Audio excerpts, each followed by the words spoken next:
The universe has a way of breaking its own rules when it wants to.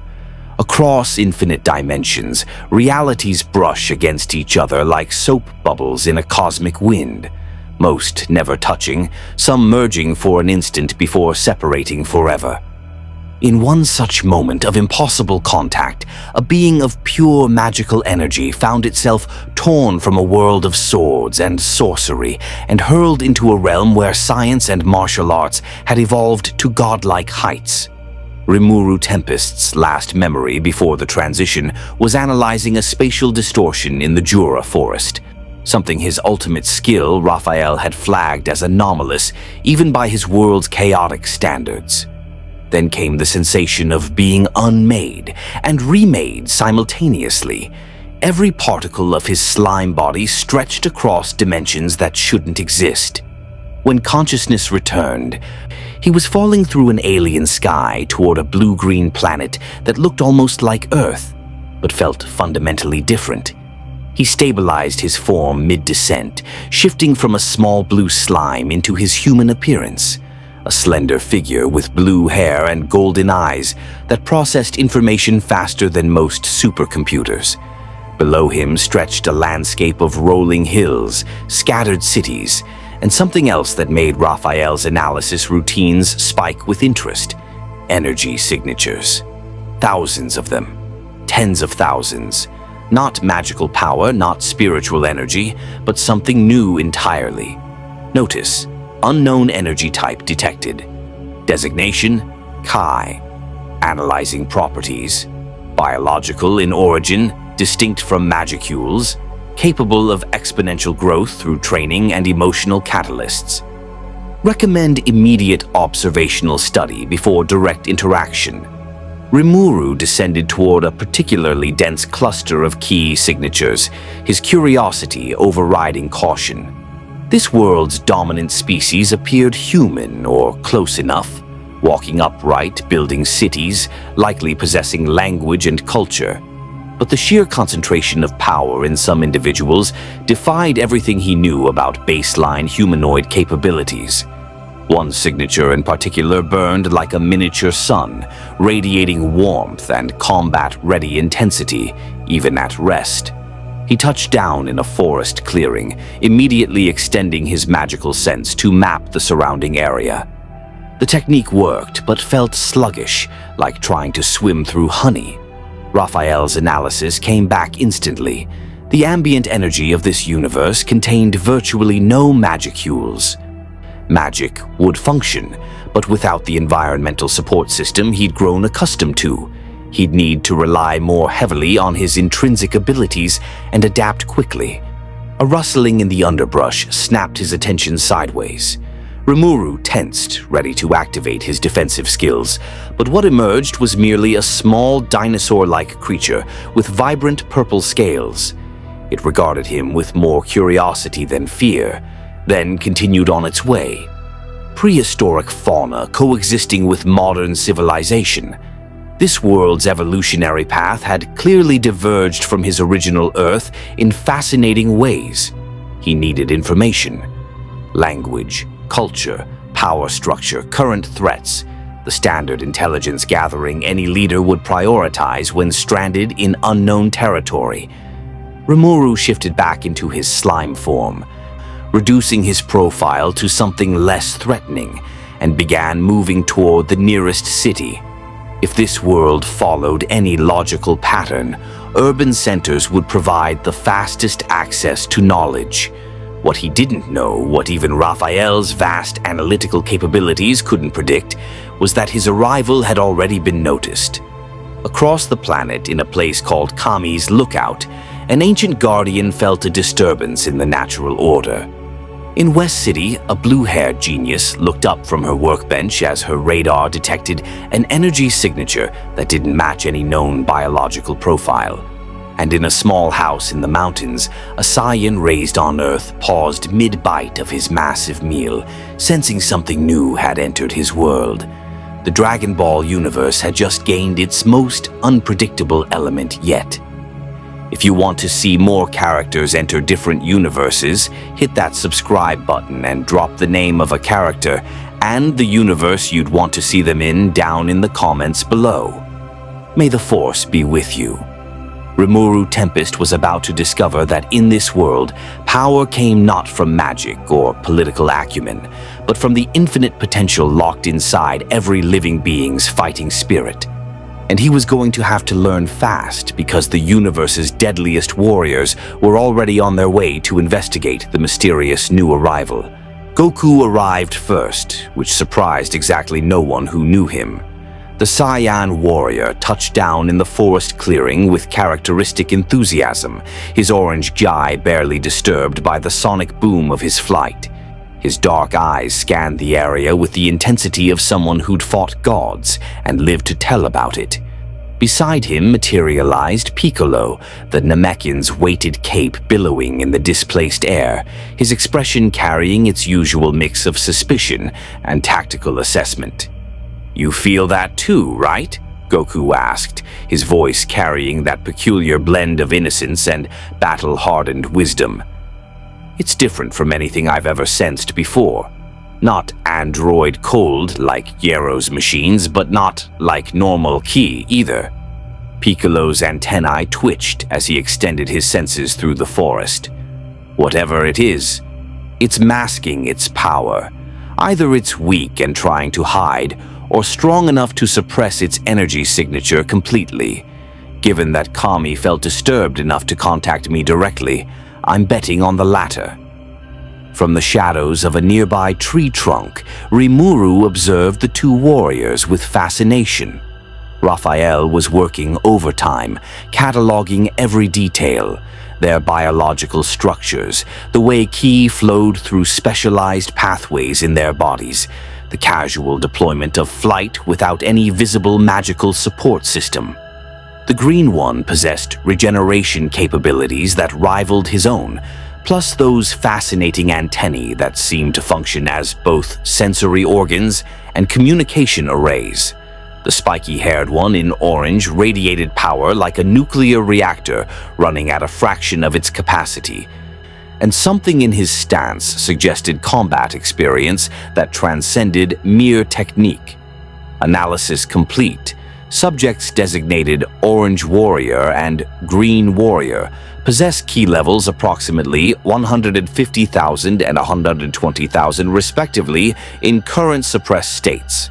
Estimated maximum output, unknown but exponentially higher. Threat level, extreme. Recommended action, diplomatic contact with full defensive protocols active. Rimuru shifted into his human form, stepping out from behind the tree with his hands raised in a universal gesture of peace.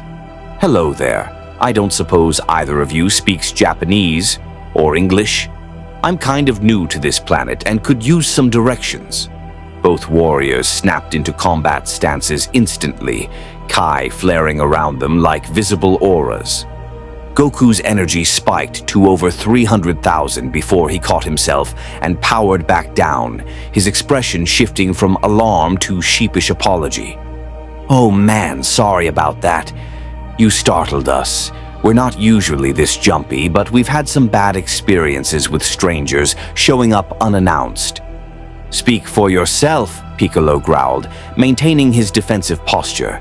His eyes narrowed as he studied Rimuru's form. "Goku, look at him. Really look. That's not a human energy signature, and his body temperature is reading 5 degrees below what it should be.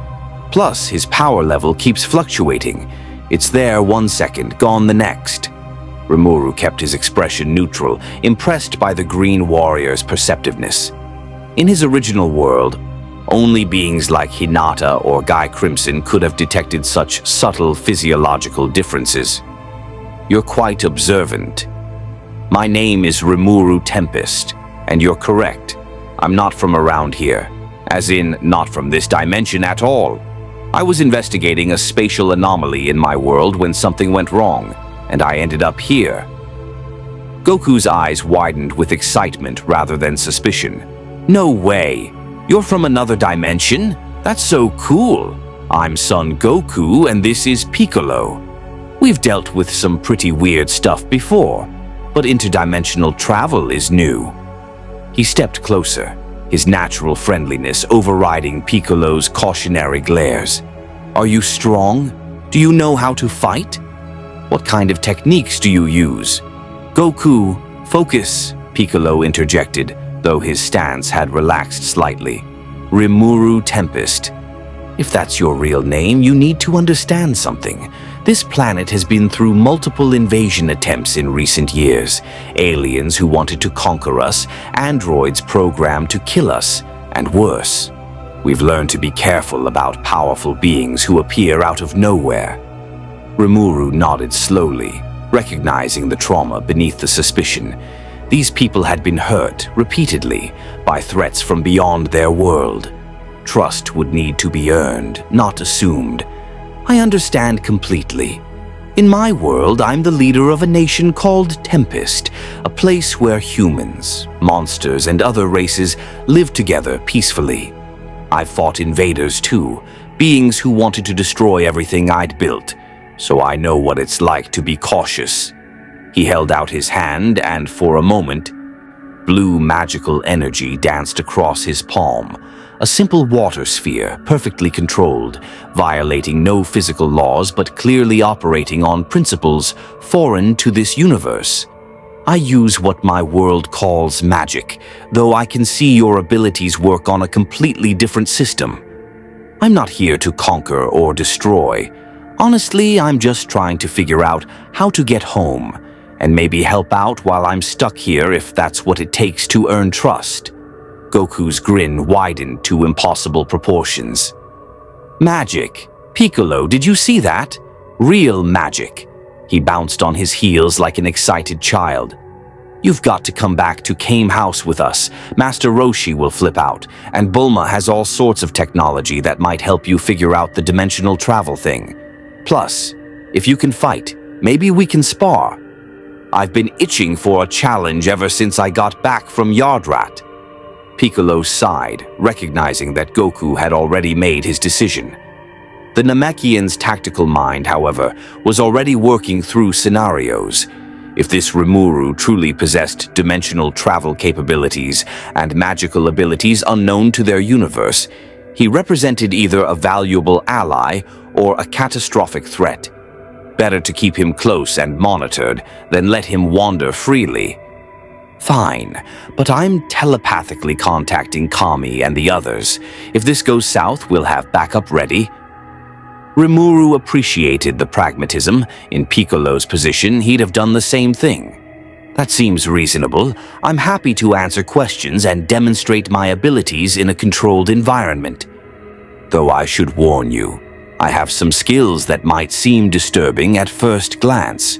One of my primary abilities is called Predator. It allows me to absorb things and analyze them."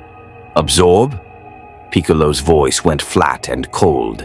"Define absorb." The shift in atmosphere was immediate and hostile. Goku's smile disappeared, replaced by a hardness that reminded Rimuru these weren't ordinary warriors playing at combat. These were survivors of battles against monsters who'd consumed worlds. His next words would determine whether this encounter remained diplomatic or devolved into violence.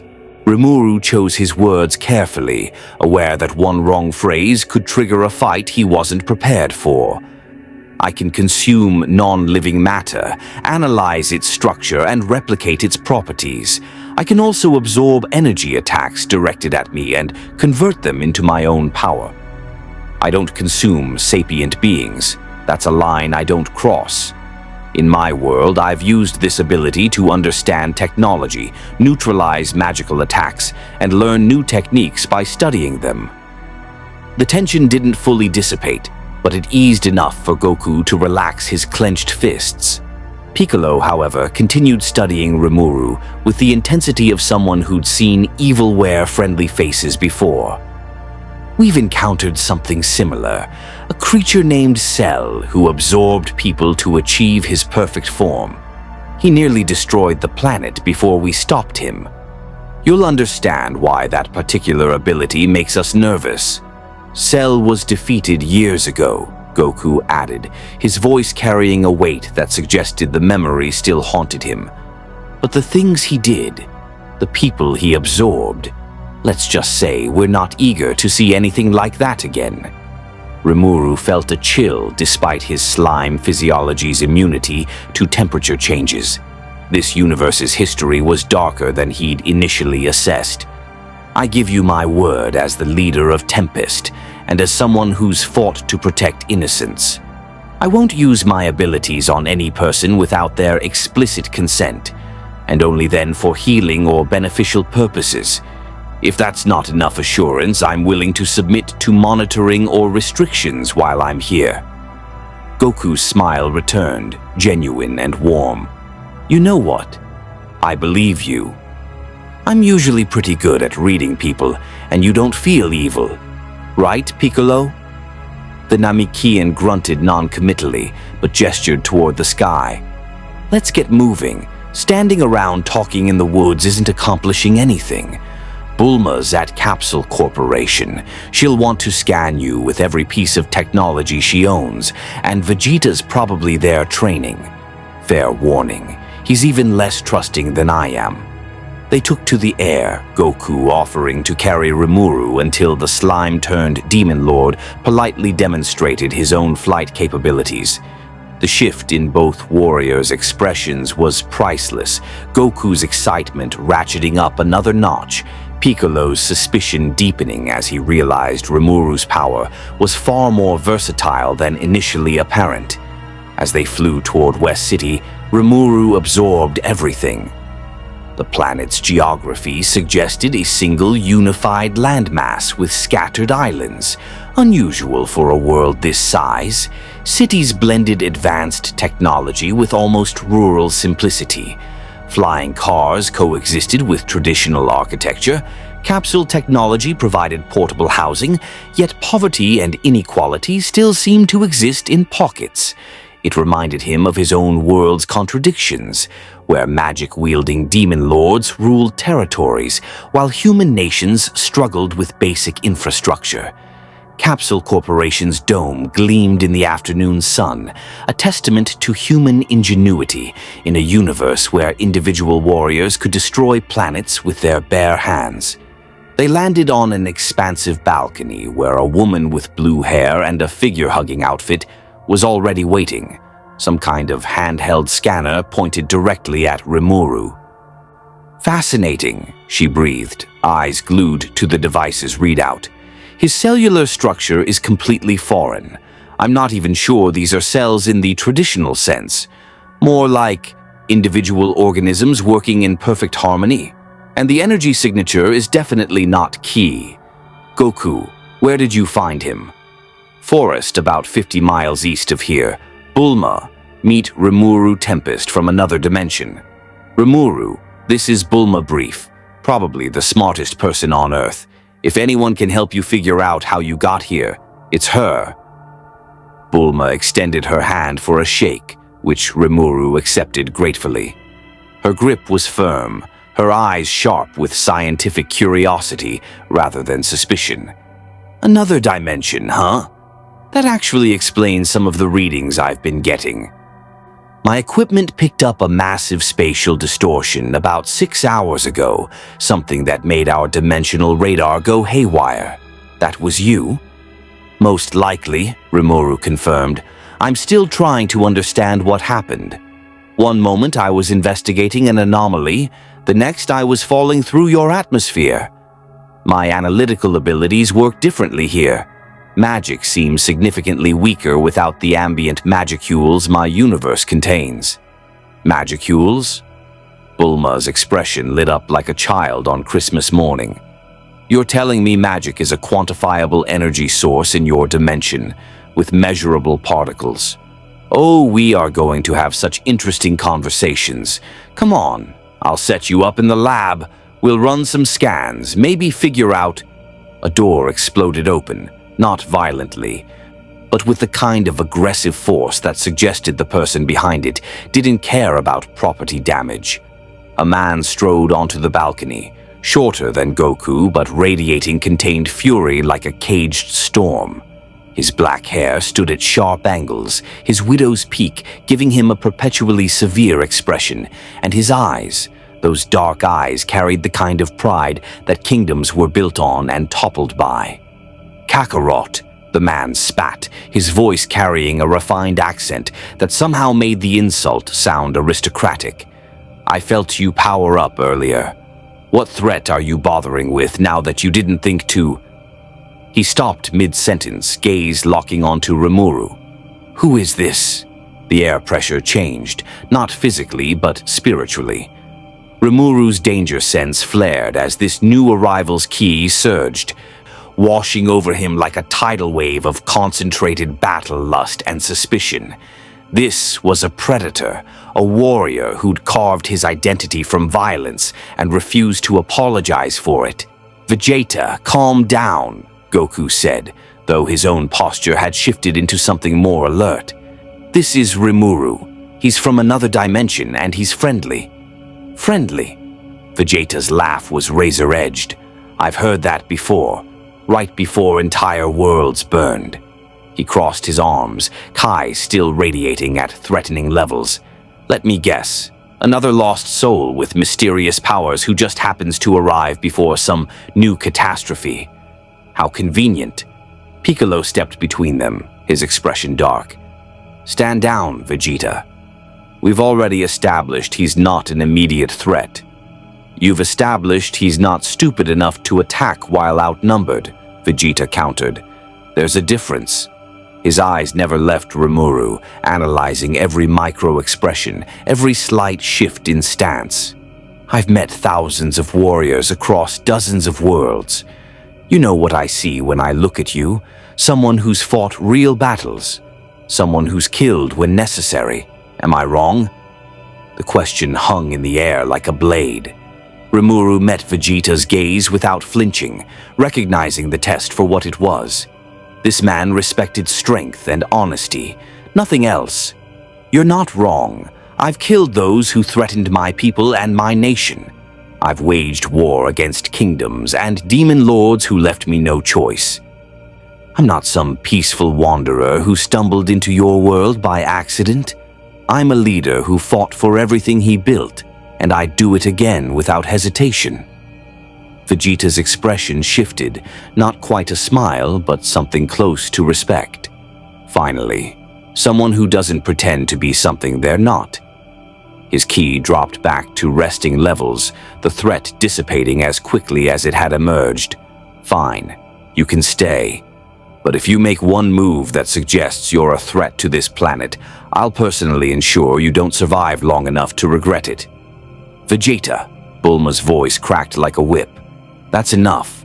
Go back to your training or help, but stop intimidating our guest."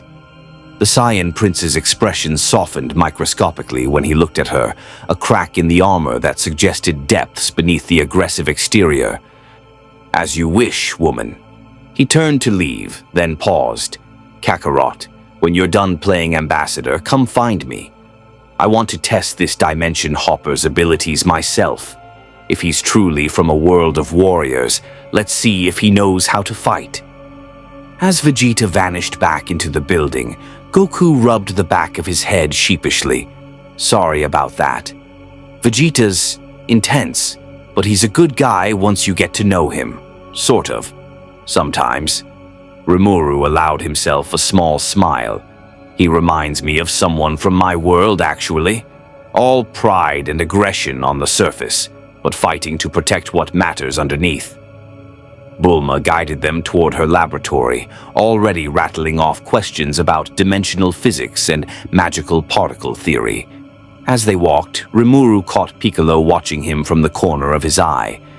The Namekian's expression thoughtful rather than hostile. "You handled Vegeta well," Piccolo said quietly. "Most people either cower or get angry. You did neither." "I've dealt with worse," Rimuru replied honestly. "Though I'll admit the power levels in this world are significantly higher than I expected. In my universe, someone like Vegeta would be considered a catastrophic threat. A demon lord-class entity capable of destroying nations single-handedly." Piccolo's lip quirked in what might have been amusement. In this universe, Vegeta's one of the good guys, and he's not even the strongest being on this planet anymore. Goku's current power eclipses even that, and there are entities beyond Earth.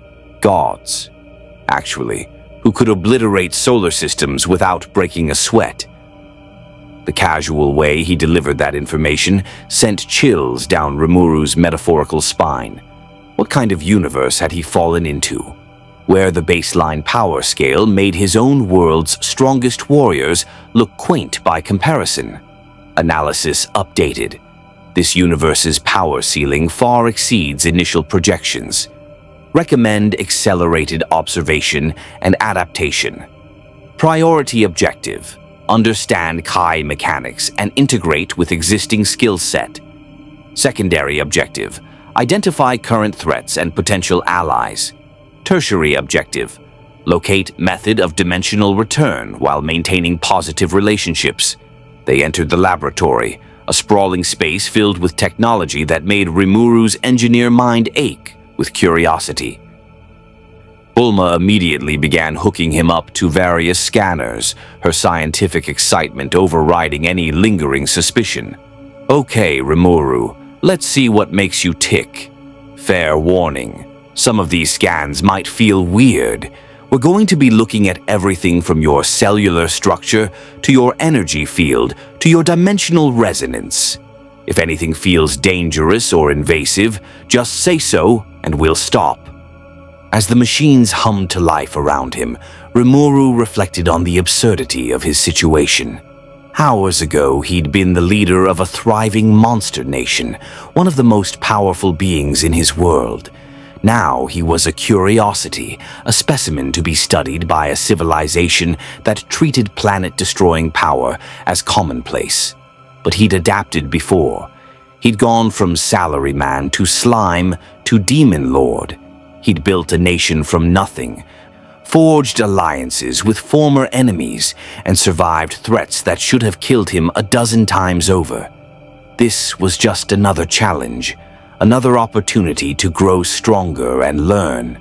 Through the laboratory's windows, he could see Vegeta in a training room, moving through combat forms at speeds that blurred the eye. The Saiyan Prince's dedication to improvement resonated with something deep in Rimuru's core. This world ran on martial prowess and personal growth, concepts he understood intimately.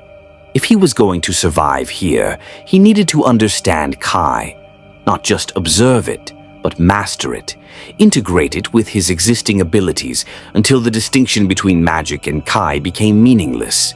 And he needed to do it fast, because Raphael's predictive algorithms were already flagging something ominous. Warriors like these didn't reach such heights without facing threats that demanded it. This world had been through hell multiple times if their reactions to his absorption ability were any indication. And if past patterns held, it would face hell again soon. Rimuru Tempest had just become a variable in whatever cosmic equation was about to balance itself. The question was whether he'd prove to be the solution or another complication in a universe that already had more than enough of both. 3 months passed in what felt like an eye blink. Rimuru had thrown himself into understanding this universe with the same intensity he'd once devoted to building Tempest, and the results were simultaneously fascinating and humbling. Kai, as it turned out, was beautifully simple in concept, but devastatingly complex in execution. Every living being possessed it, but only through rigorous training, combat experience, and the right mental state could someone unlock its true potential. Bulma's scans had revealed something unexpected. Rimuru's slime physiology actually gave him an advantage in Kai manipulation. Where humans and other organic species had fixed biological pathways that channeled energy in predetermined ways, his fluid cellular structure could reshape itself to optimize Kai flow. It was like comparing rigid copper wiring to programmable liquid circuits. Both functioned, but one adapted infinitely faster. He'd been training with Goku and Piccolo regularly, much to Vegeta's barely concealed irritation. The Saiyan prince had softened marginally after Rimuru demonstrated his combat abilities in a controlled spar. Nothing serious, just enough to prove he wasn't helpless. The look of grudging respect when Rimuru had perfectly replicated one of Piccolo's energy techniques after seeing it once had been deeply satisfying. "Your learning curve is insane," Goku had commented after their morning session, both of them sitting on a cliff overlooking the wilderness. "Most people train their whole lives to get where you are in 3 months. How do you do it?" Rimuru had smiled, watching the sunrise paint the sky in colors that reminded him of Shizue. "In my world, I have an ability called Great Sage, now evolved into something called Raphael. Think of it as a supercomputer in my head that can analyze anything I experience and integrate it into my skill set. It's how I learned magic, combat techniques, even languages. Your KI system is just another form of energy to decode." What he hadn't mentioned was how difficult the adjustment had been. Magic responded to will and imagination, flowing naturally from his demonic nature. Kai demanded something raw, emotion, physical conditioning, a connection to life force itself. It required him to be more present in his body, less analytical and more instinctive. The paradox of using his hyper-analytical Raphael to become less analytical had been a philosophical knot that took weeks to untangle. Now, standing in Capsule Corporation's training facility, he could feel ki circulating through his body as naturally as breathing. It wasn't as powerful as Goku's or Vegeta's. Those Saiyans had decades of combat experience and genetic advantages that couldn't be replicated quickly. But it was his, integrated with his magical abilities in ways that created entirely new possibilities. "All right, Rimuru. Ready for today's test?" Bulma's voice crackled through the intercom. She'd been invaluable these past months, her scientific mind complementing his analytical abilities perfectly. Together, they'd been working on a dimensional scanner that might detect rifts similar to the one that brought him here. "We're going to push your energy output to maximum while the sensors record everything. If we can map your unique signature, we might be able to create a beacon that resonates with your home dimension." He centered himself, feeling the dual nature of his power, Kai flowing through biological pathways, magic woven through his spiritual core. "Ready when you are." The training facility's gravity increased gradually, a feature Vegeta had insisted on after spending time in enhanced gravity chambers. Rimuru felt his slime body compress, then immediately adapted, redistributing mass to maintain structural integrity. He raised one hand, and blue magical energy coalesced into a sphere. His other hand crackled with yellow ki, the life energy refined through months of practice. Then he did something that would have been impossible 3 months ago. He merged them. Magic and Kai, two fundamentally different energy systems, swirling together in a double helix of blue and gold. The resulting technique pulsed with potential, reality bending slightly around it as different universal laws tried to reconcile themselves. "Holy!" Bulma's exclamation cut off as alarms blared. "Rimuru, stop! The dimensional readings just went haywire. Whatever you're doing is creating micro-tears in space-time." He dispersed the energy immediately, the training room returning to normal. Through the observation window, he could see Bulma frantically typing on multiple keyboards, her expression shifting from alarm to excitement. "Did you feel that? The resonance pattern was almost identical to the rift that brought you here. If we can refine this technique, we might actually be able to..." The building shook, not from Rimuru's technique, but from something outside, something big. Alarms of a different kind started blaring, the citywide emergency system that only activated for catastrophic threats.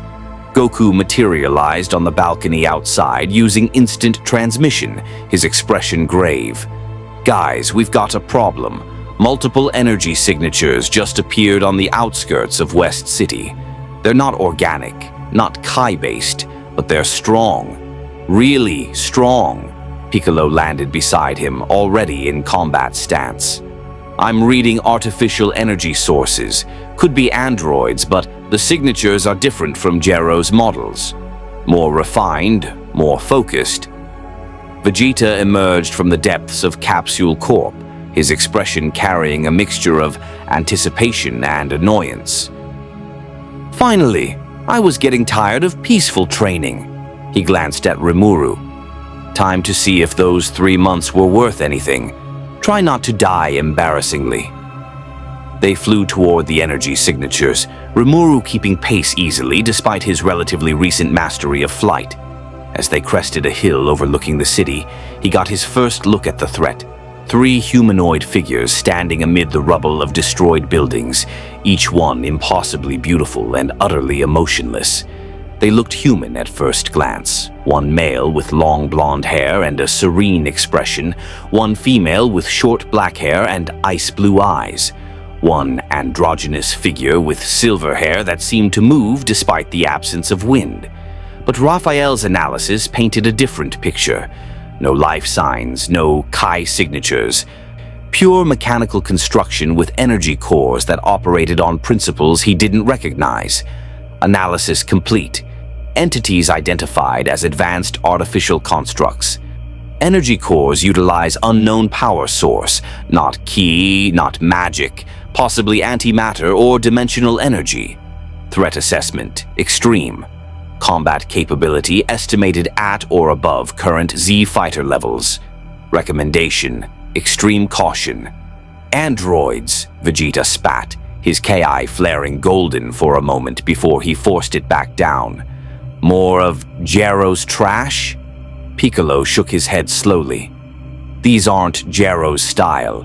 His androids were either entirely mechanical or biological with infinite energy cores. These are something else. The energy pattern is too clean, too perfect. The blonde android turned its head with mechanical precision, focusing on the assembled warriors. When it spoke, its voice carried no emotion, no inflection, pure communication without humanity. Targets identified: Son Goku, Piccolo, Vegeta. Additional unknown entity detected. Designation: Subject Rimuru. All targets marked for elimination. Resistance is futile. Goku dropped into a combat stance, his easygoing demeanor evaporating into the focused intensity of a seasoned warrior. Who sent you? What do you want? Information request denied. Objective: eliminate all threats to the Red Ribbon Army's rebirth. Beginning combat protocol. They moved faster than Rimuru had ever seen artificial constructs move. The blonde android appeared in front of Goku in a blur of motion, fist already swinging toward his head. Goku barely blocked in time, the impact creating a shockwave that shattered windows in buildings half a mile away. The female android engaged Vegeta with a flying kick that sent the Saiyan prince crashing through 3 buildings, and the silver-haired one materialized behind Piccolo, energy blade already formed and slicing toward the Namekian's neck. Piccolo twisted impossibly, his biology allowing movements that would break a human spine, catching the blade between his palms. Rimuru, these things are stronger than they look. Don't hold back. Easier said than done.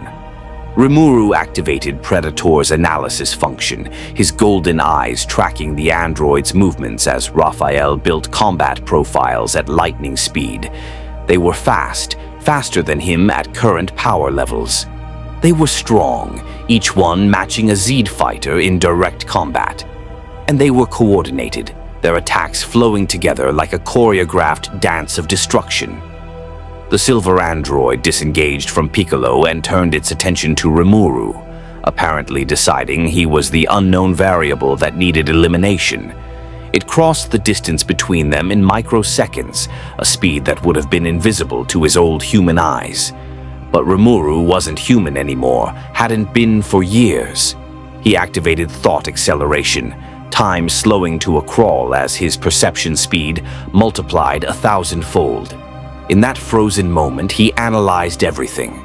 The android's trajectory, the energy building in its core, the micro-adjustments in its servo motors as it prepared to strike. Raphael provided optimal responses, counter-tactics, probability calculations, and Rimuru, drawing on months of Kie training and decades of magical combat experience, chose his move. He didn't dodge. Instead, he shifted, not physically, but dimensionally, using a technique he'd been developing based on his original world's spatial magic combined with this universe's energy manipulation. For a fraction of a second, he existed slightly out of phase with normal reality, the android's fist passing through the space where his chest should have been. Then he countered. His hand, wreathed in combined Kai and magic, shot forward in a palm strike that connected with the android's core. Predator activated automatically, not consuming the android, he wasn't that foolish, but analyzing the energy signature, breaking down its composition, understanding its weaknesses. The android staggered back, its expression flickering for the first time. Error, unknown energy type, unable to classify, updating combat parameters. Good luck with that, Rimuru muttered, already flowing into his next technique. He'd learned from watching Goku and Vegeta that overwhelming force wasn't always the answer. Sometimes precision and adaptability won battles. He created a dozen magical clones, each one solid enough to fool sensors, each one attacking from a different angle.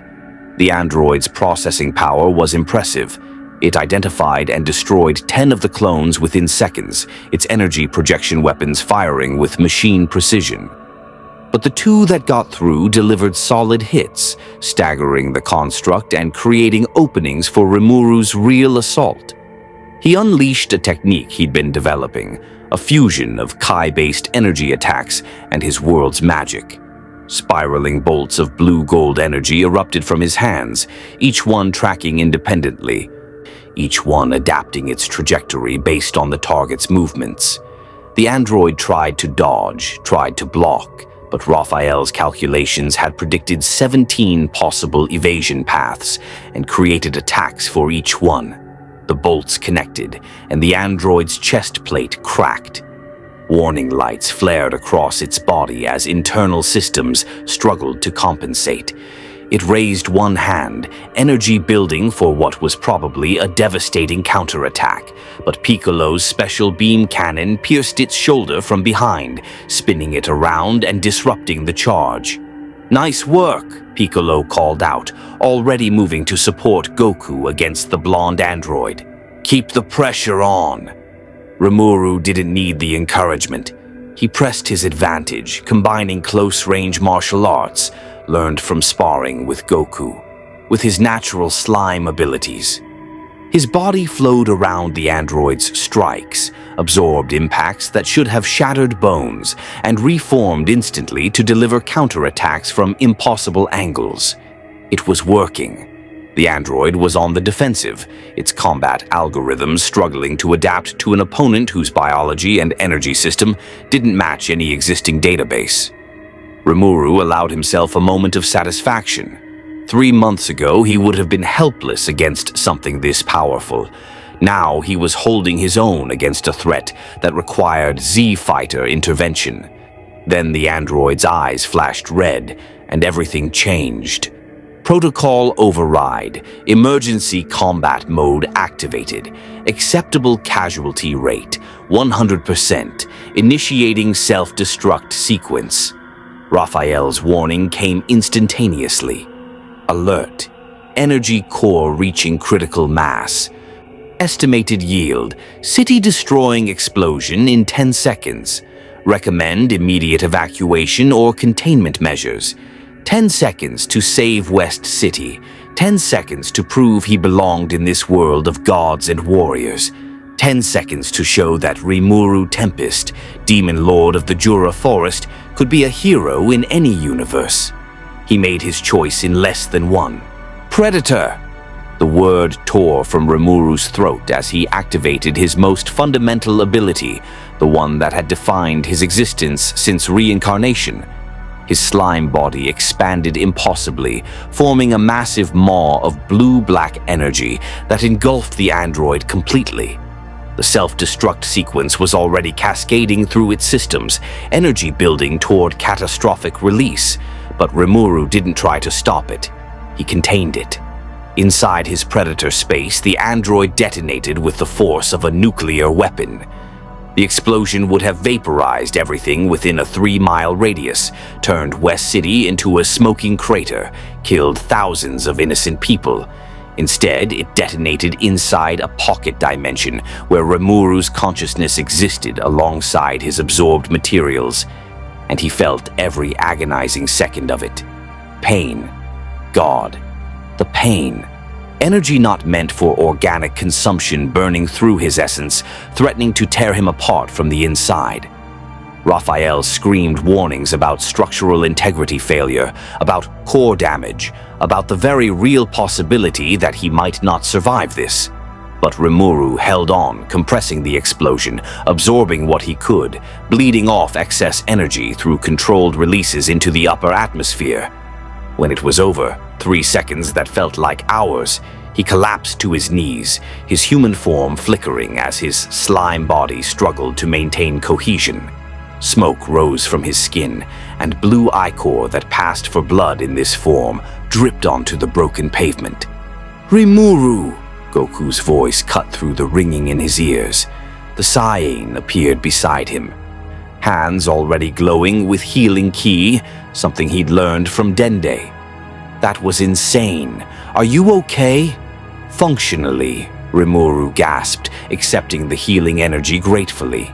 His regeneration was already kicking in, but the ki boost accelerated the process significantly. "I've absorbed worse. Maybe. I think. Don't ask me to do that again anytime soon." Piccolo landed nearby, his weighted cape torn and his green skin bruised but otherwise intact. The other 2 androids retreated when their companions self-destructed. Cowards ran the moment the odds shifted. He studied Rimuru with newfound respect.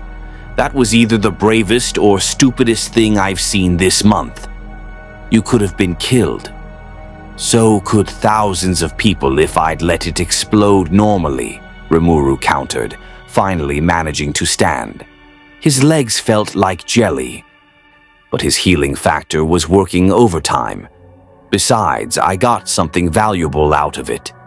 Raphael's voice echoed in his mind, triumphant despite the recent trauma. Analysis complete. Android technology successfully decoded. Energy core composition, hyper-compressed ki matrix utilizing crystallized life energy. Combat programming, advanced machine learning with real-time adaptation. Origin signature detected. Matches Red Ribbon Army remnant facilities. Additional data. This was merely a reconnaissance unit. Full combat models exist with significantly higher specifications.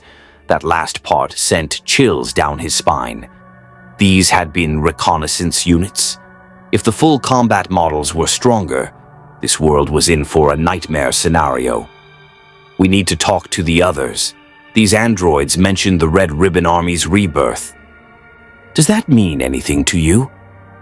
Goku's expression darkened, memories clearly surfacing. "The Red Ribbon Army was a military organization I destroyed when I was a kid. Their leader, Commander Red, wanted to use the Dragon Balls to wish himself taller, killed a lot of people for that stupid goal. I thought I'd wipe them out completely." "Apparently not completely enough," Vegeta's voice cut in as he landed beside them, his armor cracked but his pride intact. The Saiyan prince looked more annoyed than concerned. "Organizations like that are like weeds.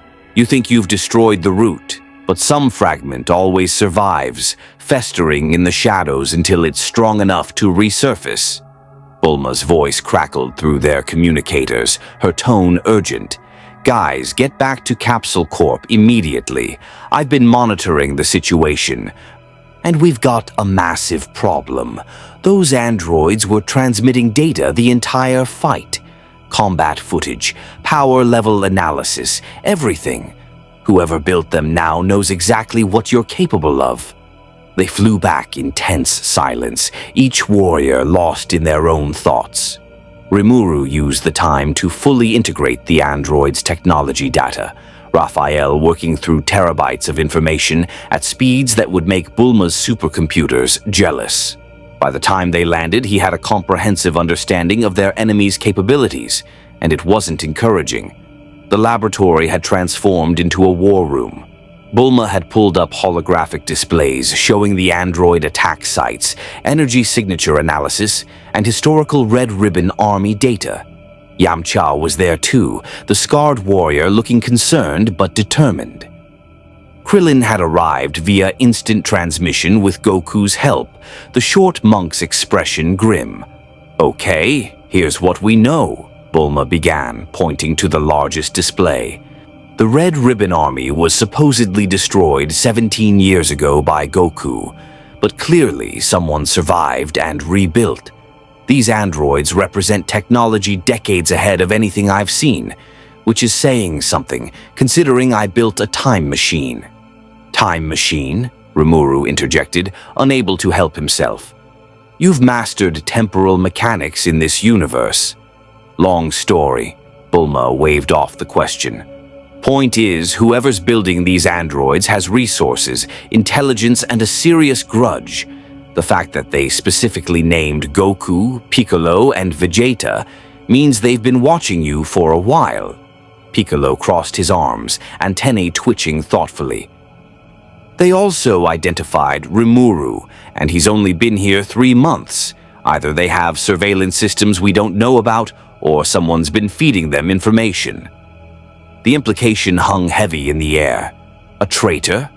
Or simply technology advanced enough to monitor the planet's strongest warriors without detection? Neither option was comforting. Vegeta slammed his fist on the table, denting the metal. "Enough speculation. We find their base, we destroy it. We end this threat before it escalates. I won't have my training interrupted by inferior machines designed by inferior minds." "It's not that simple," Rimuru said quietly, all eyes turning to him. "I absorbed one of those androids. I have its complete technical specifications and partial memory data. These aren't simple machines. They're works of art, engineered with precision that rivals anything in my original world, and they're not the real threat." He gestured, and Raphael projected holographic data through his magical abilities, interfacing with Bulma's systems in ways that made her eyes widen. Images appeared of massive facilities, production lines churning out android after android, and at the center of it all, something that made even Goku's expression turn serious. "This," Rimuru said, highlighting a schematic, "is what they're really building. They call it Cell, a bio-android designed to absorb other androids and living beings to achieve a perfect form. The 3 we fought today were gathering combat data to feed into its development. They wanted to see how strong Earth's defenders really are, so they could design something capable of defeating you." The room fell silent. Krillin was the first to speak, his voice barely above a whisper. "Cell. But we already fought Cell. He was destroyed years ago.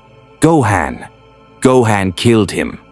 "Different Cell," Piccolo stated, his voice cold with certainty. "This is a new one, probably built using whatever data survived from Dr. Gero's original research.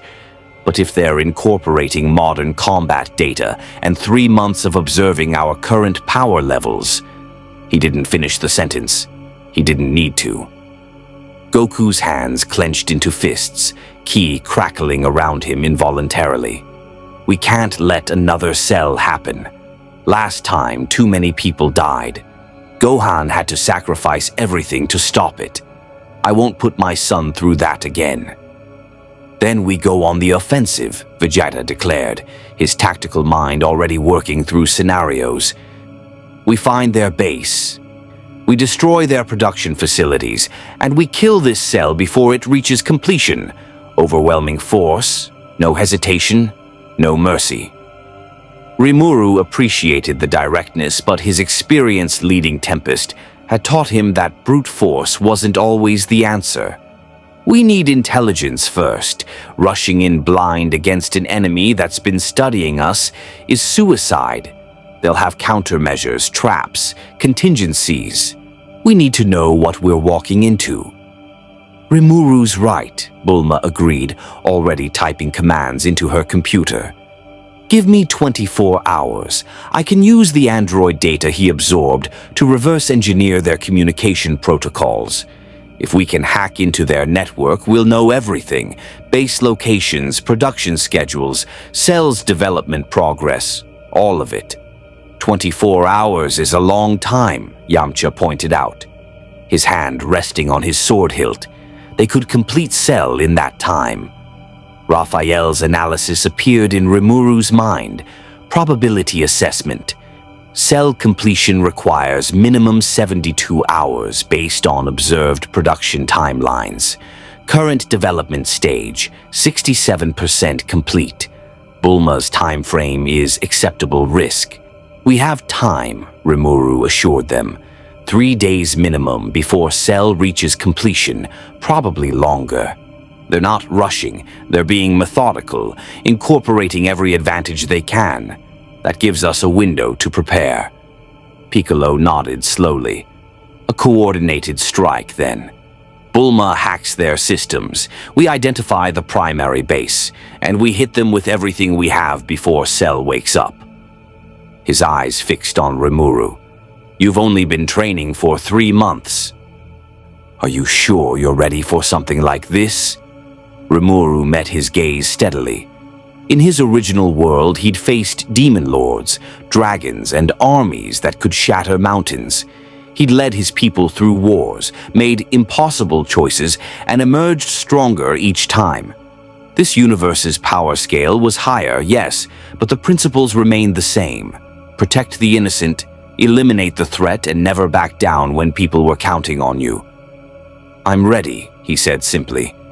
In my world, I'm known as the Demon Lord Rimuru Tempest, founder of the Jura Tempest Federation. I've fought gods, dragons, and beings that could reshape reality. I won't claim to be as strong as you yet, but I'm not defenseless. And I have advantages you don't. My absorption ability, my analytical skills, my magic system that operates on different principles than Kai. I can contribute in ways that might surprise you. Goku's grin was sudden and genuine. That's the spirit. Plus, we make a pretty good team. Did you see how we coordinated against that android? It's like we've been fighting together for years. Don't get cocky, Kakarot, Vegeta warned, but there was a glint of something like approval in his eyes. This cell will be nothing like the androids we just fought. If it's truly designed to counter our abilities and grow stronger through absorption, it'll be the most dangerous opponent we've faced since Majin Buu.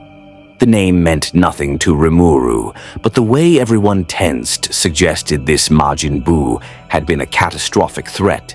Another data point confirming what he'd already suspected. This universe's history was written in apocalyptic battles, each one raising the stakes higher than the last.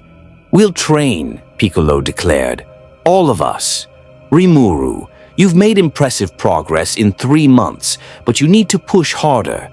The hyperbolic time chamber. Can we still use it? Dende's keeping it maintained, Krillin confirmed. 1 year inside for every day outside.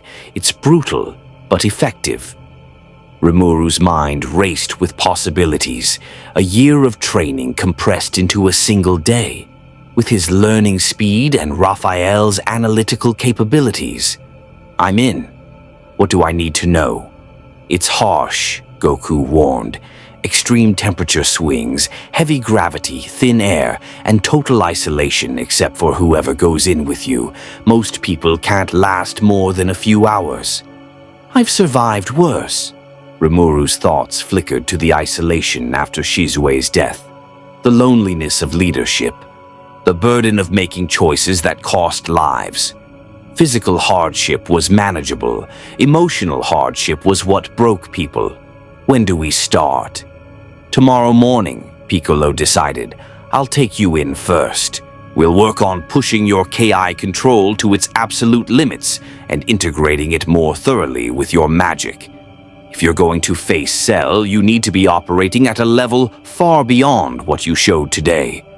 Vegeta scoffed but didn't argue, which Rimuru took as tacit approval. The Saiyan prince had his own training regimen, one that involved pushing himself to the brink of death repeatedly in pursuit of greater power. It was insane by conventional standards, but in this universe, insanity and necessity often wore the same face. As the meeting broke up and warriors dispersed to prepare, Bulma caught Rimuru's arm. That technique you used earlier, merging ki and magic, I saw the readings. Do you have any idea how revolutionary that is? Revolutionary how? Her eyes gleamed with scientific fervor. Ki is biological, limited by the user's physical and spiritual capacity. Magic, from what you've described, operates on external energy sources and imagination.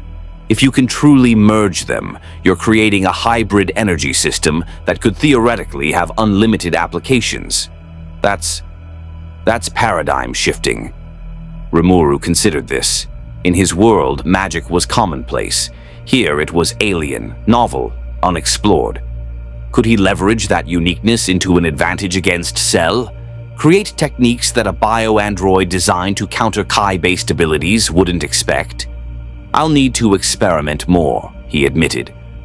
The merge is unstable right now. That's why it created those dimensional tiers earlier. But with training and Raphael's help, maybe I can refine it into something combat-worthy. Do it, Bulma urged. Cell will be designed to absorb and counter key techniques. If you can hit it with something fundamentally different, you might be our ace in the hole. An ace in the hole. No pressure then. Just save a world that wasn't even his own from a bio-android specifically designed to kill its greatest heroes. Rimuru couldn't help but laugh at the absurdity. 3 months ago, his biggest concern had been trade negotiations with the Dwarven Kingdom. Now he was preparing for a battle that would determine whether an entire planet survived. But as he watched Goku playfully argue with Vegeta about training methods, saw Krillin's determined expression despite being outclassed in raw power, observed Piccolo's tactical mind already planning their assault, he realized something important. These people were heroes not because they were the strongest, but because they never stopped fighting. They'd faced impossible odds repeatedly and emerged victorious through courage, teamwork, and sheer stubborn refusal to give up. He could learn from that. He would learn from that. The next 24 hours would be crucial. Bulma would hack the Red Ribbon network while the warriors prepared. Then would come the Hyperbolic Time Chamber, a year of compressed training to push his abilities to their absolute limits. And finally, the assault on the Red Ribbon base to stop Cell before it achieved its perfect form. Rimuru Tempest had built a nation, commanded armies, and earned the title of Demon Lord through strength and wisdom. Now he would prove that those accomplishments meant something even in a universe where gods walked among mortals and warriors could shatter planets with their fists. Cell was coming. The Red Ribbon Army thought they'd designed the perfect weapon. They were about to discover they'd made a critical miscalculation. They'd given Rimuru Tempest 3 days to prepare. And in 3 days, with the Zed fighters' help and his own analytical genius, he could accomplish what most beings couldn't achieve in a lifetime. The real question wasn't whether he was ready for Cell, it was whether Cell was ready for him. The Hyperbolic Time Chamber existed in a space that shouldn't be possible, a pocket dimension attached to the Lookout, miles above Earth's surface, where time flowed differently and reality bent to accommodate impossible training conditions. Rimuru stood at the entrance with Piccolo, staring into the infinite white void that stretched beyond the doorway. "Last chance to back out," Piccolo said, though his tone suggested he already knew the answer. 1 year inside, the gravity is 10 times Earth normal. Temperature fluctuates between extreme heat and freezing cold, and the air is thin enough to make breathing difficult. Most people break mentally before physically. The isolation gets to them. Rimuru adjusted his understanding of harsh training environment upward several notches. In my world, I once spent 3 days in suspended animation while my body reconstructed itself after being destroyed by a hero's attack. I've experienced isolation, physical trauma, and existential dread. I can handle this. Piccolo's expression shifted slightly, not quite a smile, but close. You're either incredibly brave or incredibly stupid. Let's find out which. He stepped through the doorway and Rimuru followed. The transition was immediate and jarring. The comfortable atmosphere of the lookout vanished, replaced by oppressive gravity that tried to drag Rimuru to his knees. His slime body compressed under the pressure, every movement suddenly requiring 3 times the effort. The air was thin, each breath delivering less oxygen than his biology expected, and the temperature was already climbing toward uncomfortable levels. "Welcome to hell," Piccolo said, his weighted cape seeming even heavier here. "We've got 1 year. By the time we leave, you'll either be strong enough to face Cell, or we'll carry out what's left of you. No pressure." The first week was agony. Rimuru's slime physiology, usually an advantage, became a liability under the increased gravity.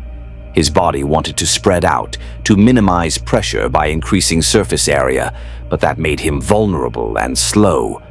He had to learn to maintain cohesion while moving, fighting, and channeling energy simultaneously.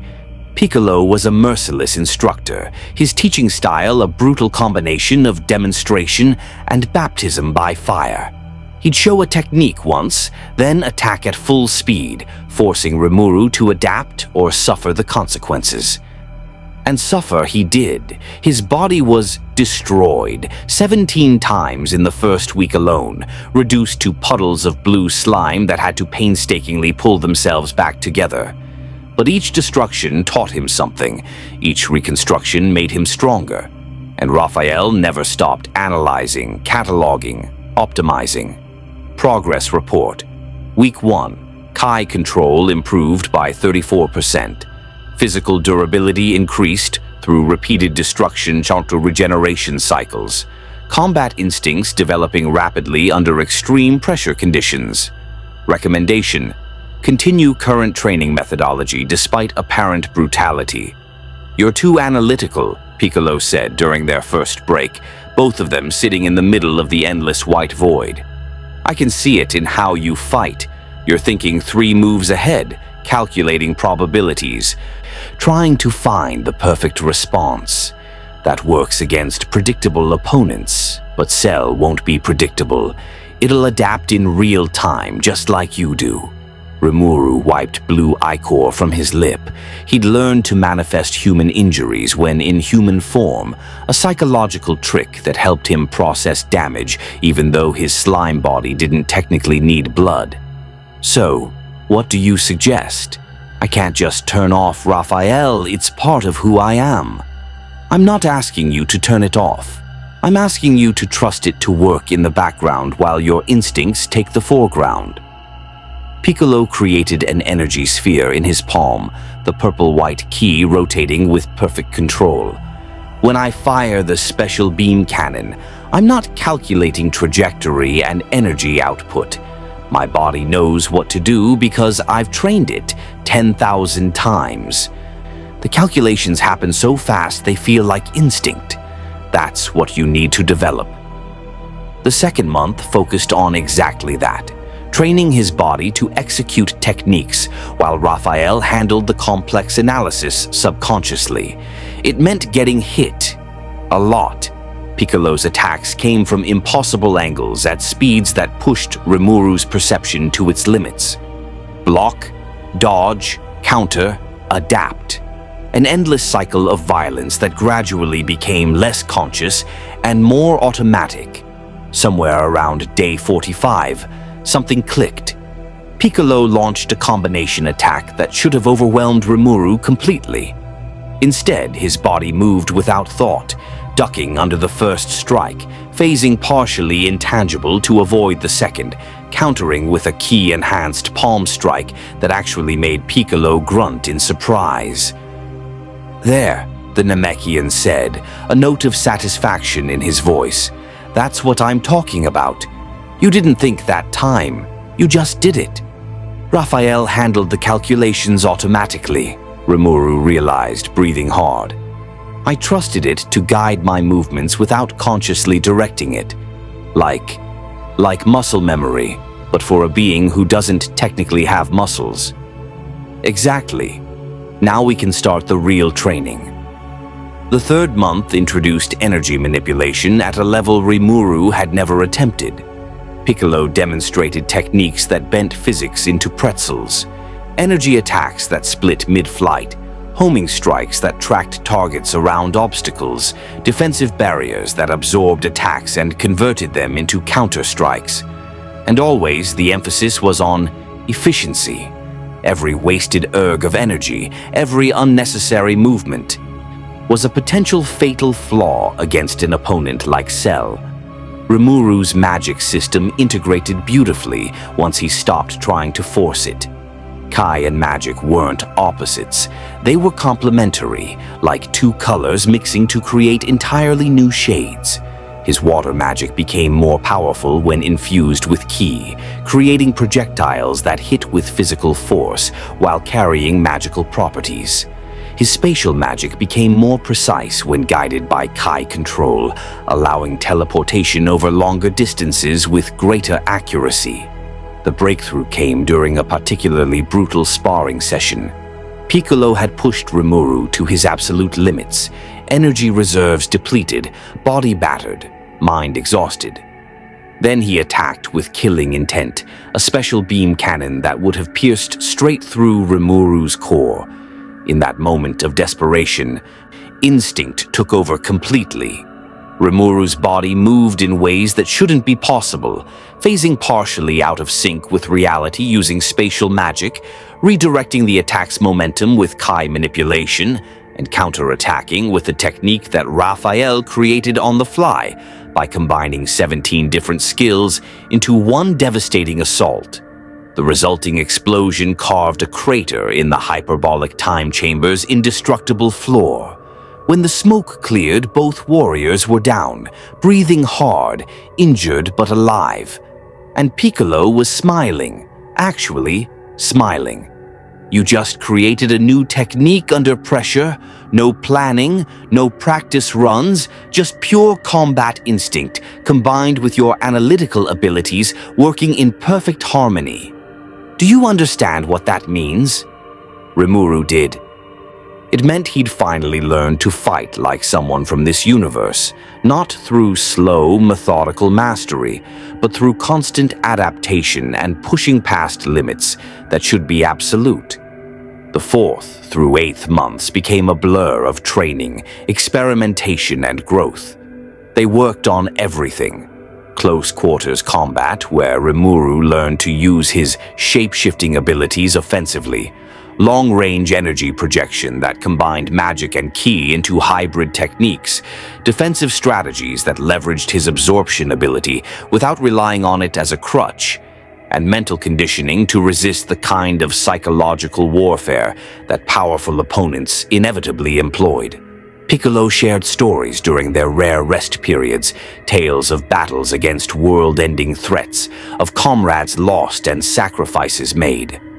Rimuru reciprocated with his own history, his life as a human salaryman, his death and reincarnation as a slime, the building of Tempest, the friends who became family. "You're a leader," Piccolo observed during one such conversation. "I can hear it in how you talk about your people.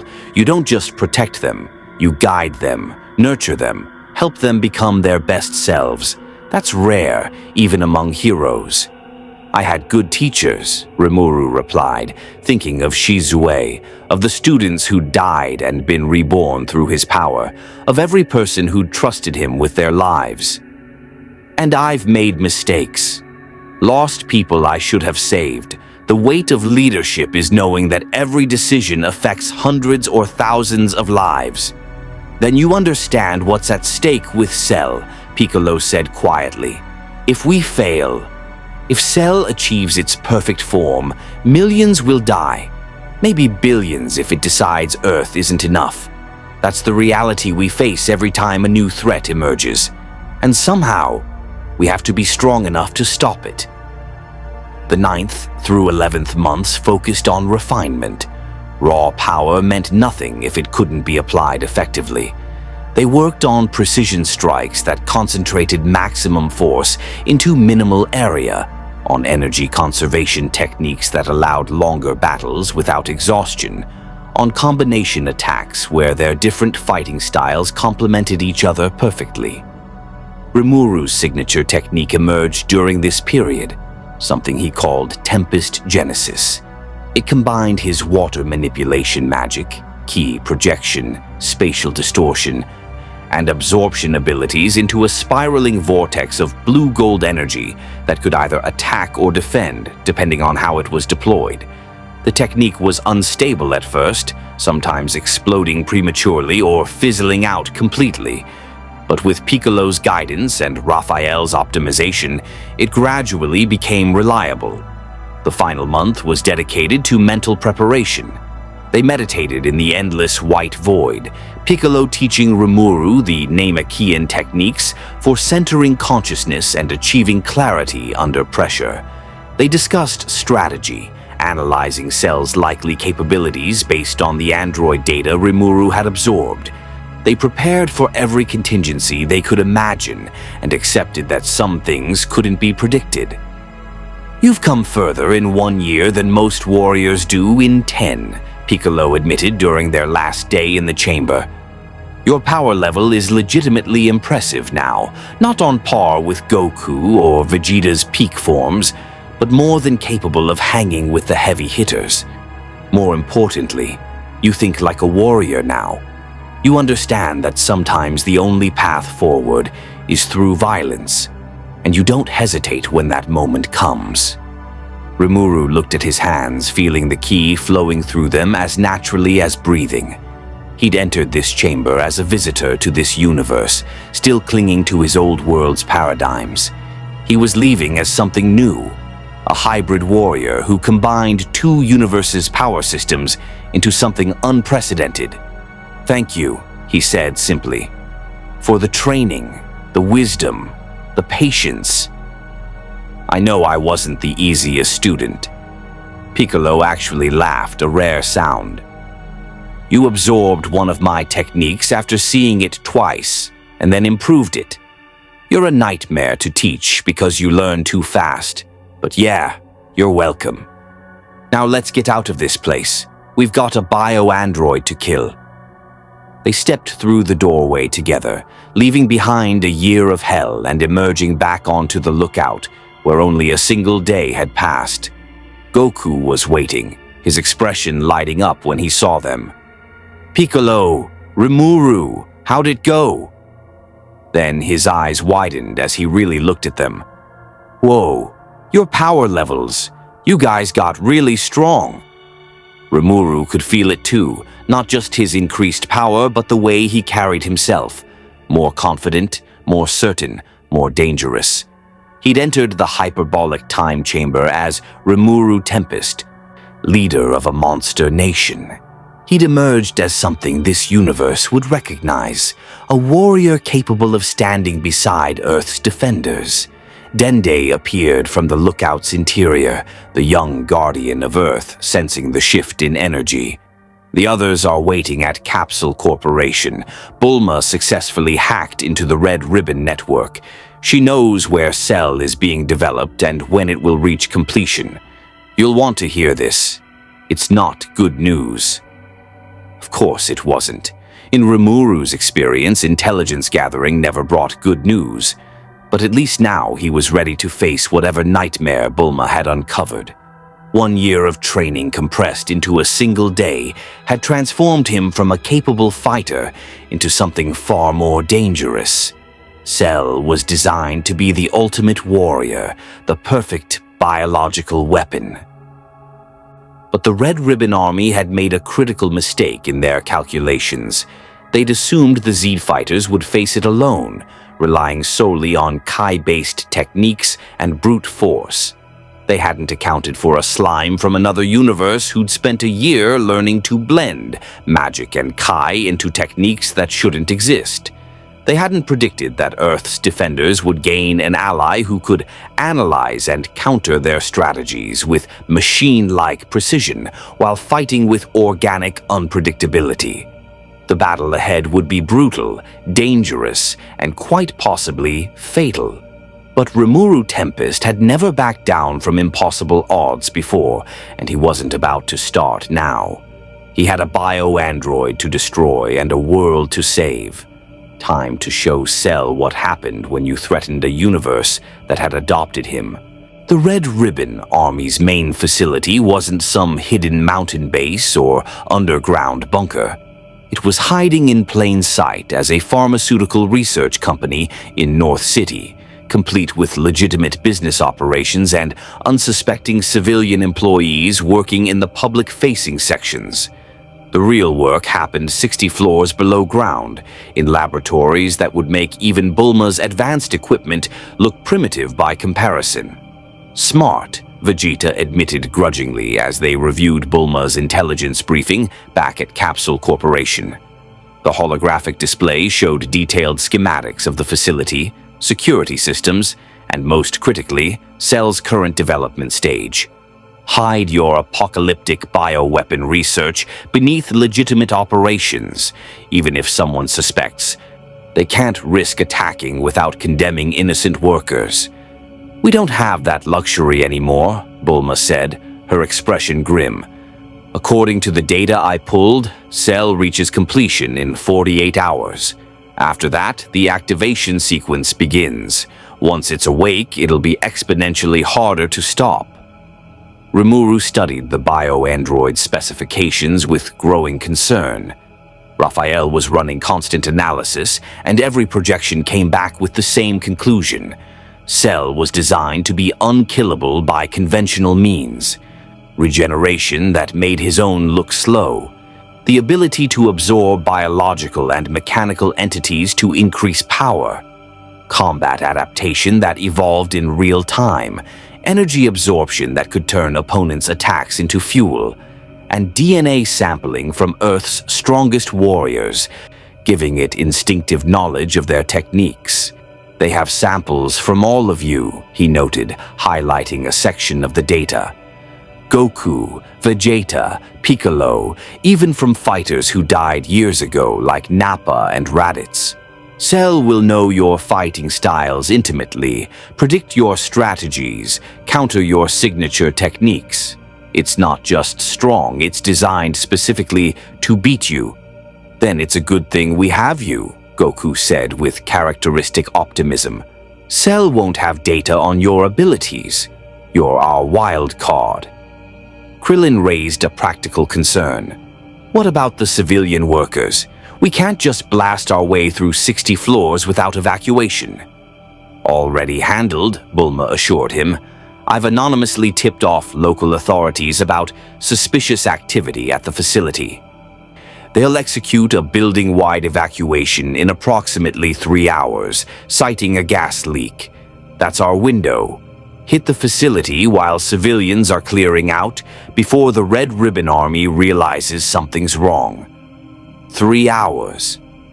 Rimuru used the time productively, working with Bulma to refine his hybrid techniques and create specialized applications for the Cell fight. His Tempest Genesis technique was powerful, but energy-intensive. They needed something more efficient, more targeted. The solution came from an unexpected source. Vegeta, of all people, offered tactical advice. You're thinking like a magic user, big flashy techniques that consume massive energy. Think like a warrior instead. Precision, efficiency. Cell will regenerate from anything that doesn't completely destroy it, so your goal isn't to damage, it's to analyze. Learn its weaknesses, then exploit them with surgical precision. It was surprisingly sound advice from someone Rimuru had initially pegged as all aggression and pride. He'd learned over 3 months that Vegeta's arrogance masked a brilliant tactical mind, one honed through decades of survival in the brutal hierarchy of Frieza's army. They finalized the strategy. Goku, Vegeta, and Piccolo would form the primary assault force, drawing Cell's attention and testing its capabilities. Rimuru would operate as mobile support, analyzing the bio-android's responses, identifying patterns, and exploiting openings with his unique skill set. Krillin and Yamcha would handle facility security and any remaining androids. Tien would provide long-range support with his tri-beam technique if needed. One more thing, Rimuru said as they prepared to depart. If Cell manages to absorb one of us, don't hesitate to retreat. Based on its design, even absorbing a single powerful fighter will trigger a massive evolution. We can't let that happen. Retreat? Vegeta's laugh was sharp and humorless. I don't retreat. I've never retreated. I'm not starting now against some artificial freak. Then you're a liability, Rimuru stated bluntly, earning shocked looks from everyone except Piccolo, who nodded in approval. Cell is designed to counter your pride, Vegeta. It'll bait you, manipulate you, exploit every emotional vulnerability. If you can't swallow that pride long enough to fight smart instead of strong, you'll be the first one absorbed.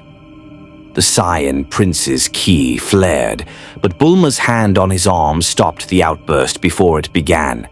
He's right, and you know it. You almost let yourself be absorbed by Majin Buu because you couldn't resist a challenge. Don't make that mistake twice. Vegeta's jaw clenched, but he nodded curtly.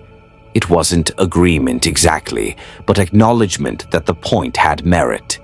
That would have to be enough. They arrived at the facility precisely as the evacuation concluded.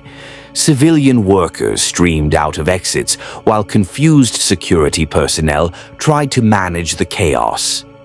Deeper in the building, alarms began blaring. Someone had noticed the unauthorized intrusion into their systems. Go time, Goku said, his demeanor shifting from friendly to focused in an instant.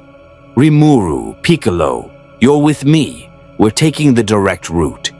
He placed 2 fingers to his forehead, locking onto a key signature deep underground. Instant transmission. The world lurched, reality folding as they teleported directly into the heart of the Red Ribbon Army's secret laboratory. They materialized in a massive chamber that stretched the length of 3 football fields, filled with technology that pulsed with ominous green light. And there, suspended in a crystalline tank filled with nutrient fluid, was Cell. Rimuru's first thought was that the bio-android was beautiful in the way natural disasters are beautiful, terrible and awe-inspiring in equal measure. Its form was humanoid but clearly inhuman, green-black chitinous armor covering a body designed for perfect biomechanical efficiency. Wings folded against its back, vestigial but functional. A tail whipped slowly in the fluid, the stinger at its tip designed for piercing and absorption. Its face was almost handsome, if you could ignore the inhuman eyes that tracked movement even in its dormant state. Analysis. Cell current completion status, 94.7%. Estimated time to full activation, 31 hours, 16 minutes. Threat assessment, catastrophic. This entity surpasses all previous threat projections. Recommendation, immediate termination while dormant. Destroy the tank, Piccolo shouted, already charging his special beam cannon. We end this before it wakes up. Energy blasts converged on the crystalline structure, Goku's Kamehameha. Piccolo's spiraling attack, Rimuru's hybrid Tempest strike. The combined assault should have shattered any known material into molecular dust. Instead, the tank's surface flickered with energy shielding, dispersing the attacks across a grid that covered the entire chamber. Backup power systems detected. Bulma's voice crackled through their communicators. The tank is hardened against energy attacks. You need physical force or... Oh no. The lights shifted from green to red. Klaxons blared. And throughout the facility, automated defense systems activated with lethal intent. Dozens of androids, not the advanced reconnaissance models they'd fought before, but mass-produced combat units, poured into the chamber from hidden deployment bays. "Company," Goku called out unnecessarily as the first wave attacked. These androids were weaker individually, designed for quantity over quality, but there were easily 50 of them and more emerging every second. Rimuru activated thought acceleration, time slowing as he processed the tactical situation.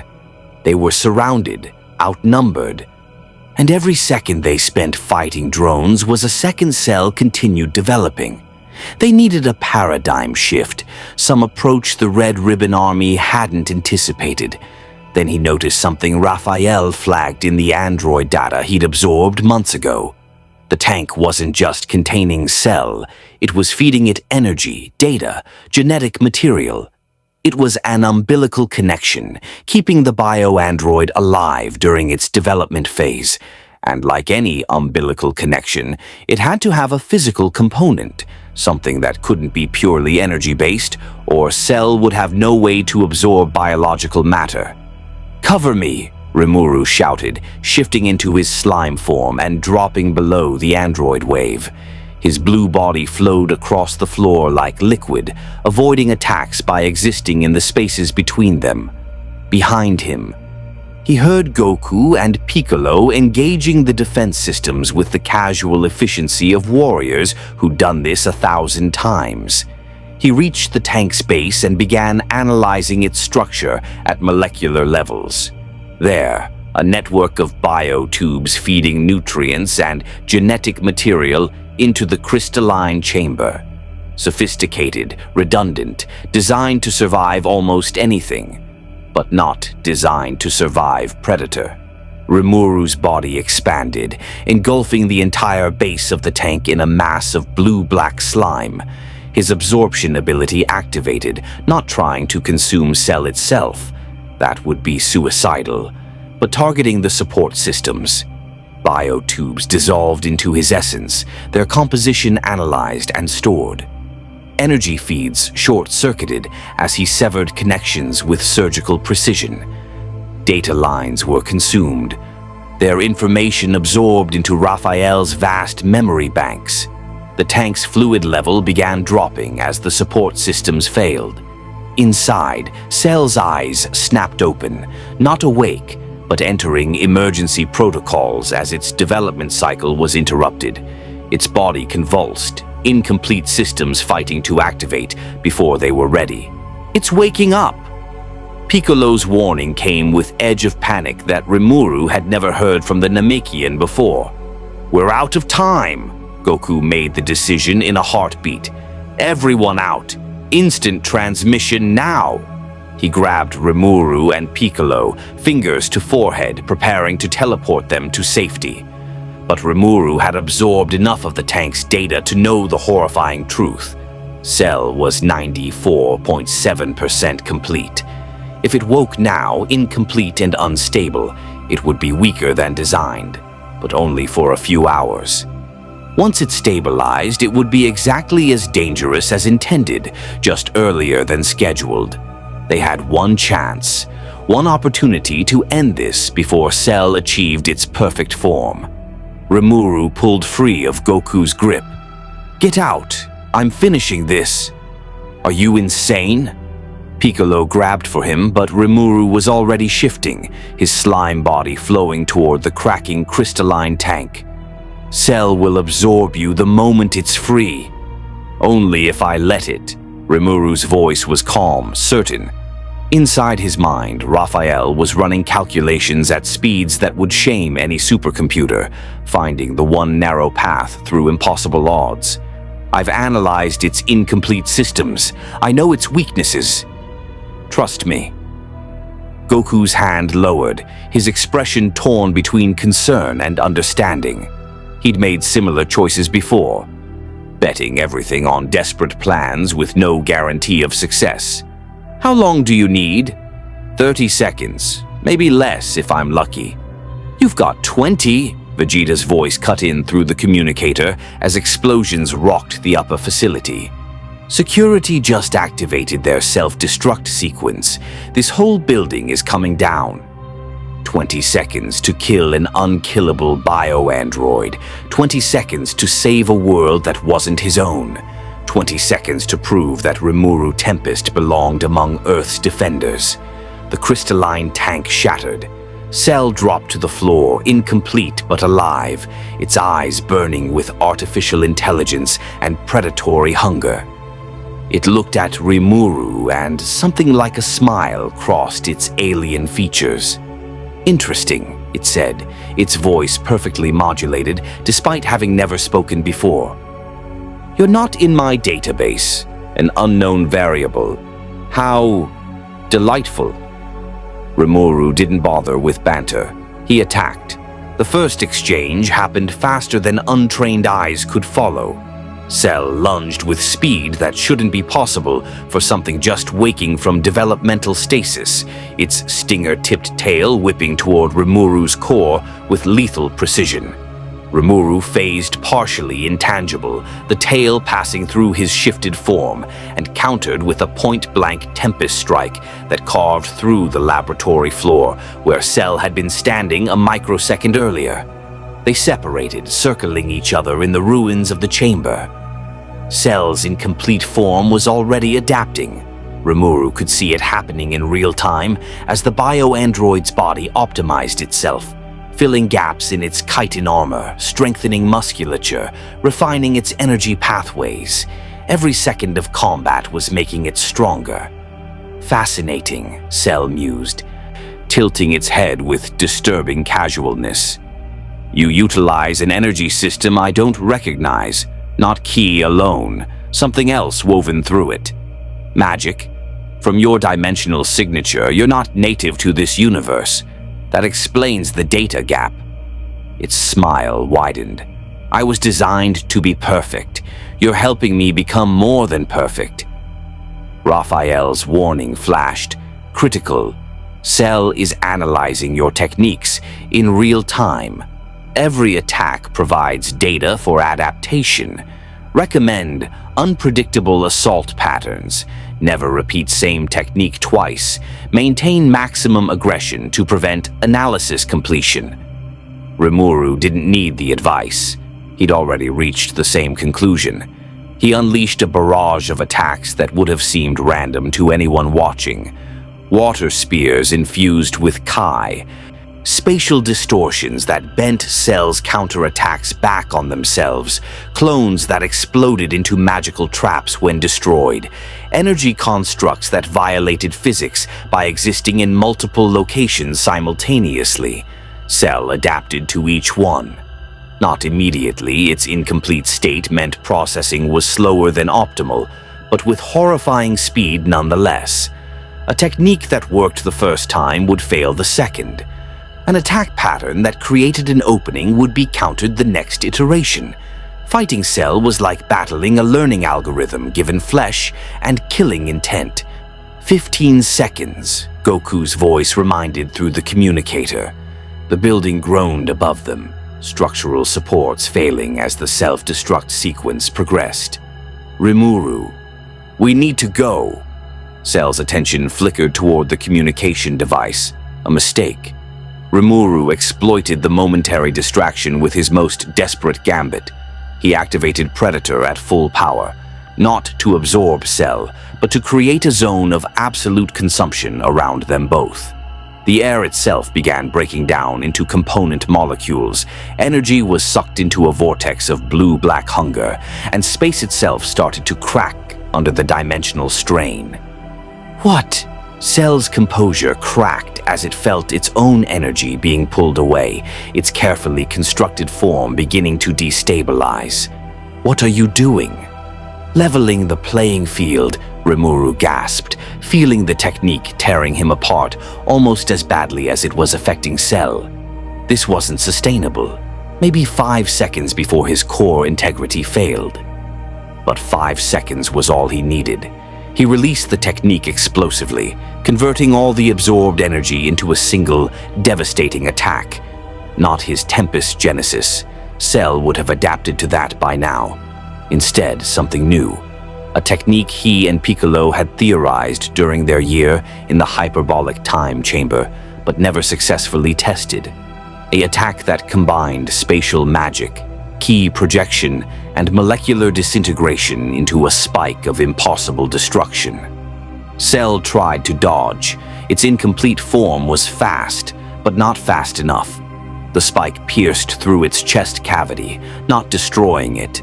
Cell's regeneration was too powerful for that, but driving deep enough to touch something critical.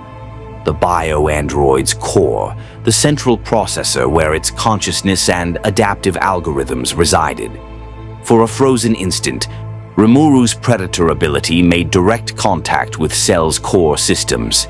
Data flooded both directions, Cell learning Rimuru's abilities, Rimuru learning Cell's weaknesses. And in that exchange, Raphael found what they needed: a fatal flaw in Cell's design, a gap in its adaptation protocol that the Red Ribbon Army had overlooked. Cell's regeneration relied on distributed biological systems. Destroy one part, another would regenerate it. But the core, the actual consciousness, was singular, unique, irreplaceable. And it was biological, which meant it was vulnerable to the one thing Cell itself used to destroy others: absorption at the cellular level. Rimuru didn't hesitate. He poured every ounce of power into his predator ability, not trying to consume Cell's entire body. That would be impossible, but targeting only the core. Molecular bonds broke apart under focused consumption. Cell's consciousness, distributed across billions of specialized cells, began dissolving into Rimuru's essence. "No!" Cell's scream was more digital than biological, its artificial intelligence recognizing its own termination. "I was meant to be perfect. I was meant to—" The voice cut off mid-sentence. Cell's body convulsed once, twice, then fell apart into lifeless biological components that splattered across the laboratory floor. Without the core to direct them, they were just meat and machinery, no more threatening than any corpse. Analysis complete. Cell consciousness successfully absorbed and contained. Threat eliminated. Warning, building collapse imminent. Immediate evacuation required. "Now, Goku!" Rimuru shouted, his body barely holding coherence after the massive energy expenditure. "Get us out now!" 2 fingers touched his shoulder. Instant transmission activated. The laboratory vanished, replaced by the open sky above West City as the Red Ribbon Army's facility collapsed into itself. 60 floors of secret research and doomsday weapons buried under tons of rubble and explosive fire. They materialized on Capsule Corporation's roof, where the others were waiting. Rimuru's human form gave out immediately, his body reverting to slime as exhaustion overwhelmed him. He was dimly aware of voices: Bulma calling for medical equipment, Piccolo confirming the facility's destruction, Vegeta making some comment about acceptable performance. But mostly he was aware of the foreign consciousness now contained within his predator space. Cell's core. Absorbed but not destroyed, its vast knowledge and adaptive algorithms now part of Rimuru's skill library. He'd won, but at a cost he was only beginning to understand. He now carried within himself the template for creating the universe's most dangerous bioweapon. Query: shall I isolate Cell consciousness permanently or integrate its capabilities into host systems? Isolate, Rimuru commanded mentally. Complete quarantine.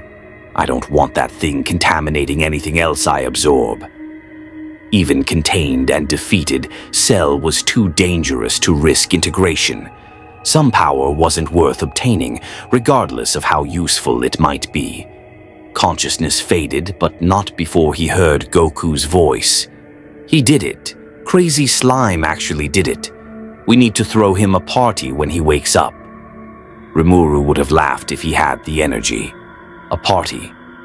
He just fought a bio-android designed to surpass gods, nearly destroyed himself using forbidden techniques, and absorbed something that could threaten dimensional stability if mishandled. And Earth's response was to throw a party.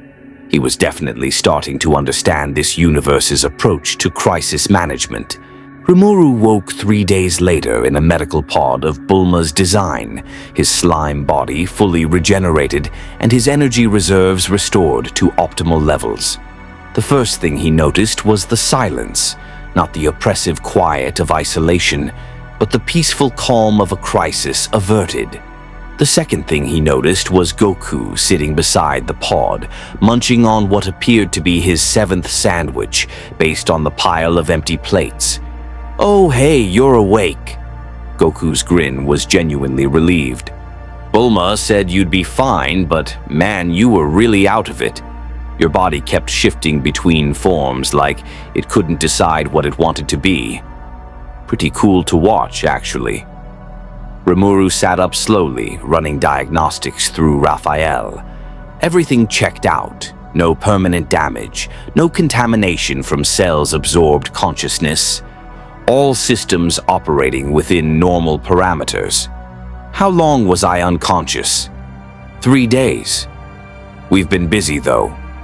Goku gestured toward the window where West City sprawled in the afternoon sun, peaceful and oblivious to how close it had come to annihilation. Bulma's team excavated the Red Ribbon facility, found a bunch of incomplete androids and research data. Turns out Cell wasn't their only project. They were building an entire army. Good thing we stopped them when we did. The implications settled heavily on Rimuru's shoulders. If they'd waited even another day, if Cell had achieved completion, if any of a dozen variables had shifted differently. And the other androids? The ones that escaped during our first encounter? Destroyed. Vegeta's voice cut in as the Saiyan prince entered the medical bay. His expression was its usual mixture of pride and barely concealed respect. I hunted them down personally. Took 48 hours, but I found every last one of their hiding spots and reduced them to scrap metal. No loose ends. Piccolo appeared in the doorway behind Vegeta, his weighted cape somehow immaculate despite the recent chaos. The more important question is, what are you going to do with Cell's core consciousness? I can sense it inside you, quarantined but still present. That's a dangerous thing to carry around. Rimuru had been asking himself the same question. Cell's knowledge base was extensive, combat data from Earth's greatest warriors, adaptation algorithms that could counter any technique, biological engineering that surpassed anything in either universe. It was also fundamentally evil, designed with the singular purpose of destruction and domination. I'll keep it contained indefinitely. Maybe someday I'll figure out how to purge the consciousness while retaining the useful data. But until then, it stays locked away where it can't hurt anyone. Smart, Piccolo approved. Power without wisdom is just disaster waiting to happen. You've got both, which is rare. Bulma rushed in with her ever-present scanner, immediately pointing it at Rimuru and frowning at the readings. Fascinating. Your energy signature has stabilized at a level approximately 15% higher than before the Cell fight. It's like your body used the extreme stress as a catalyst for permanent growth. Her eyes gleamed with scientific curiosity. I don't suppose you'd let me run some comprehensive tests. I promise to only poke you with science a moderate amount. Maybe later, Rimuru deflected diplomatically.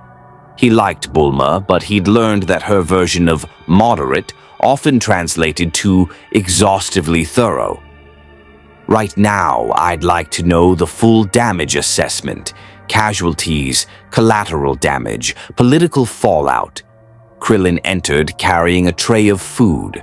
Actual food this time, not just Goku's endless sandwiches. Surprisingly minimal on all counts.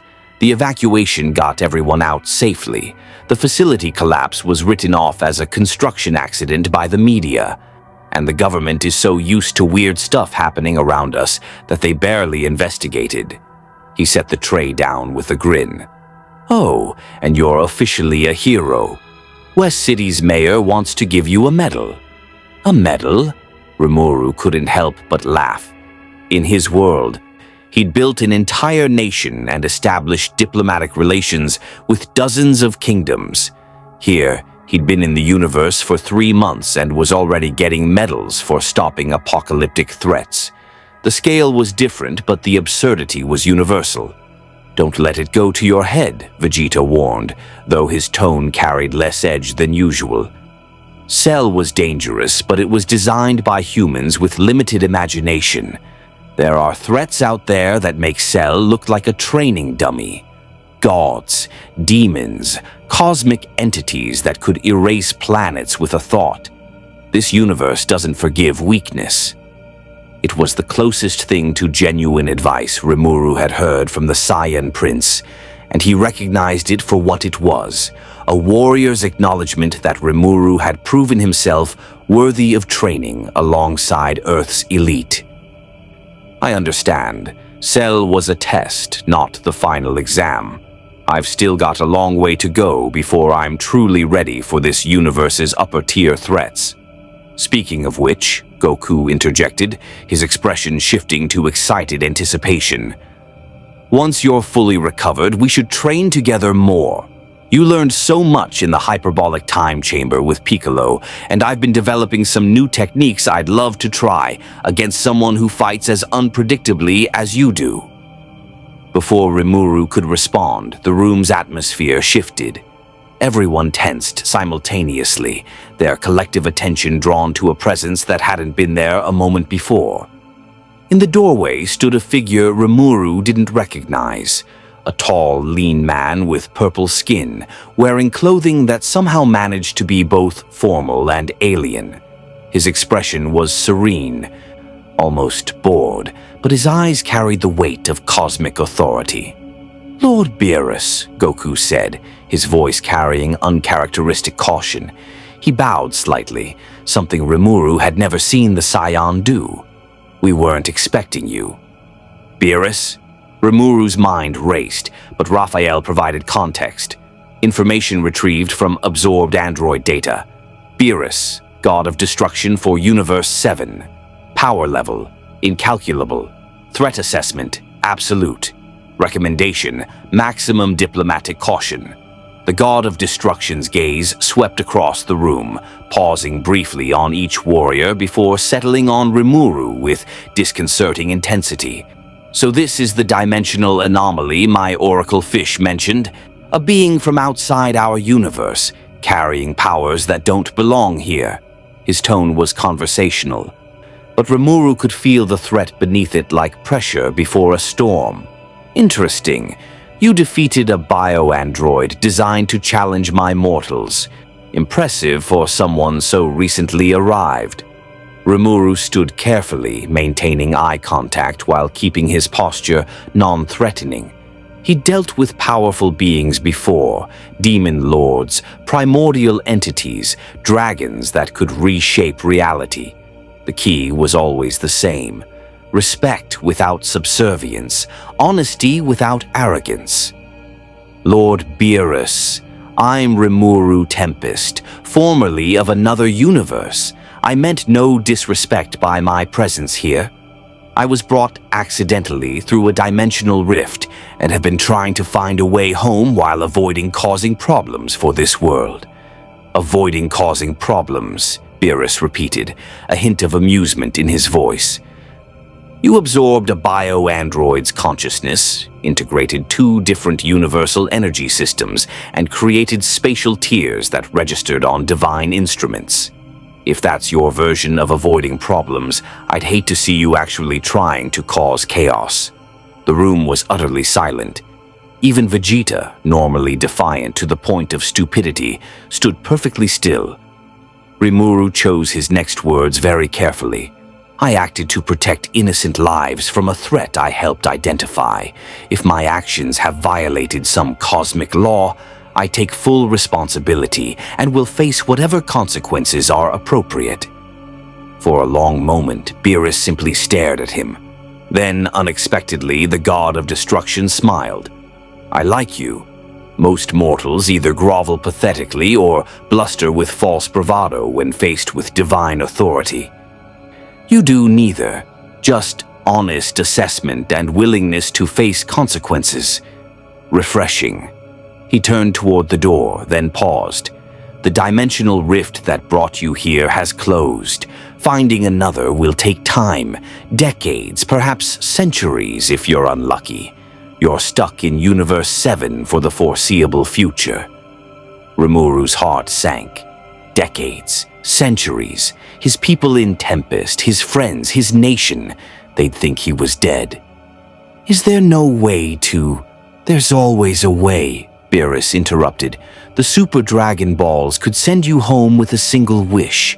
But those are gathered only once every few years, and competition for them is fierce. You'd need to prove yourself worthy of using them." His expression became thoughtful. "Or you could wait for natural dimensional convergence. Learn to traverse universes yourself through mastery of divine techniques, or convince someone like Whis to help you.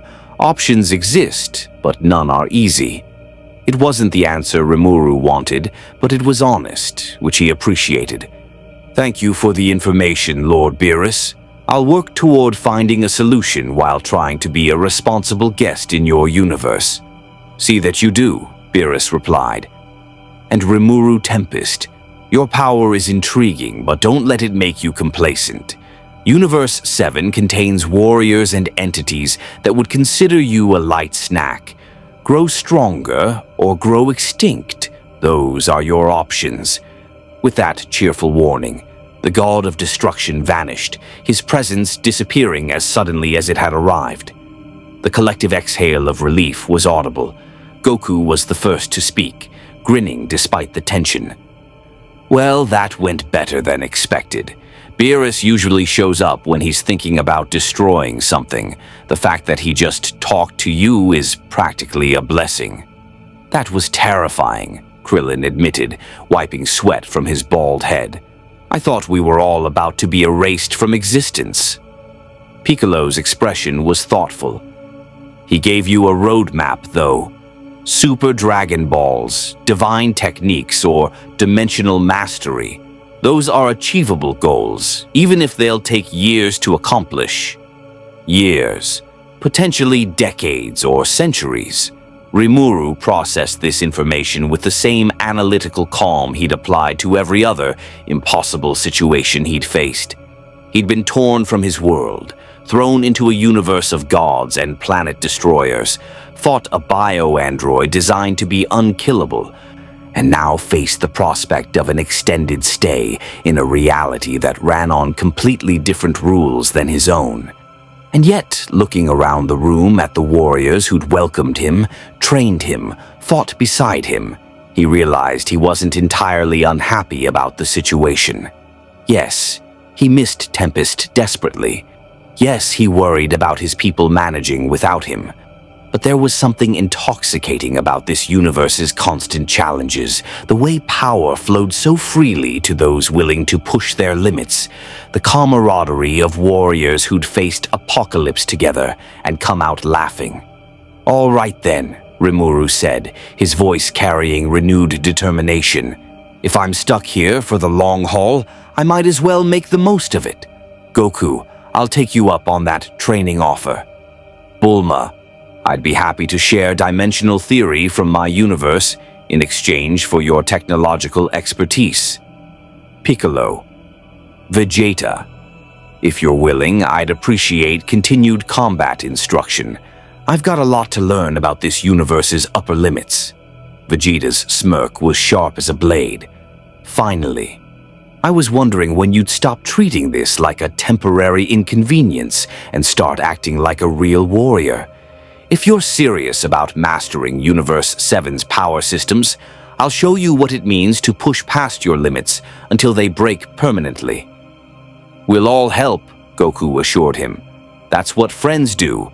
And hey, once you're strong enough, maybe you can enter the Tournament of Power if it happens again, fighting warriors from other universes, testing your skills against the multiverse's best. It's the ultimate challenge. Rimuru felt something warm settle in his chest, a feeling he recognized from when he'd first built Tempest, when he'd gathered his first companions and realized he wasn't alone anymore. This universe might not be home, but it was becoming something close, a place where he belonged, where his abilities mattered, where he could grow and protect and make a difference. Cell had been his trial by fire. The real journey was just beginning. 6 months passed in what felt like both an eternity and an eye blink. Rimuru established himself as a permanent fixture in Earth's defense network, his unique abilities complementing the Z-Fighters in ways that proved invaluable during the smaller crises that inevitably emerged. A rogue scientist attempting to recreate android technology, alien mercenaries testing Earth's defenses, dimensional anomalies that required someone with cross-universal expertise to safely close. He split his time between intense training and collaborative research. With Goku, he pushed his ki manipulation to heights he'd never imagined, learning to sense energy across entire solar systems and compress his power for devastating precision strikes.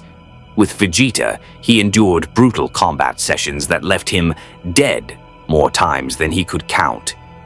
Each destruction and regeneration cycle making him fractionally stronger. With Piccolo, he refined his strategic thinking and learned to fight smart rather than just hard. Bulma became an unexpected close friend, their combined expertise producing innovations that benefited both communities. They developed hybrid technology that merged Tempest-style magic engineering with Capsule Corporation's advanced physics, creating everything from improved medical pods to dimensional scanners that could detect rifts before they became dangerous. But the most significant development came from an unexpected source, the absorbed cell consciousness. Despite his initial intention to keep it permanently quarantined, Raphael had been slowly, carefully extracting useful data while maintaining absolute isolation of the actual intelligence. Combat algorithms without the murderous intent, adaptation protocols without the consumption drive, biological engineering principles without the ethical violations. It was during one of these data extraction sessions that Raphael made a discovery that changed everything. Alert. Dimensional resonance pattern detected in cells' absorbed memories. Origin. Red Ribbon Army possessed spatial technology from external universe. Technology matches signature of rift that brought host to Universe 7. High probability of reverse engineering capability. Rimuru immediately sought out Bulma, finding her in the laboratory surrounded by holographic displays and half-disassembled equipment. "I might have found a way home," he said without preamble, pulling up the data Raphael had extracted. Cell's creators didn't just build a bio-android, they were researching dimensional travel. That's how they got some of their advanced technology. If we can reverse engineer their methods.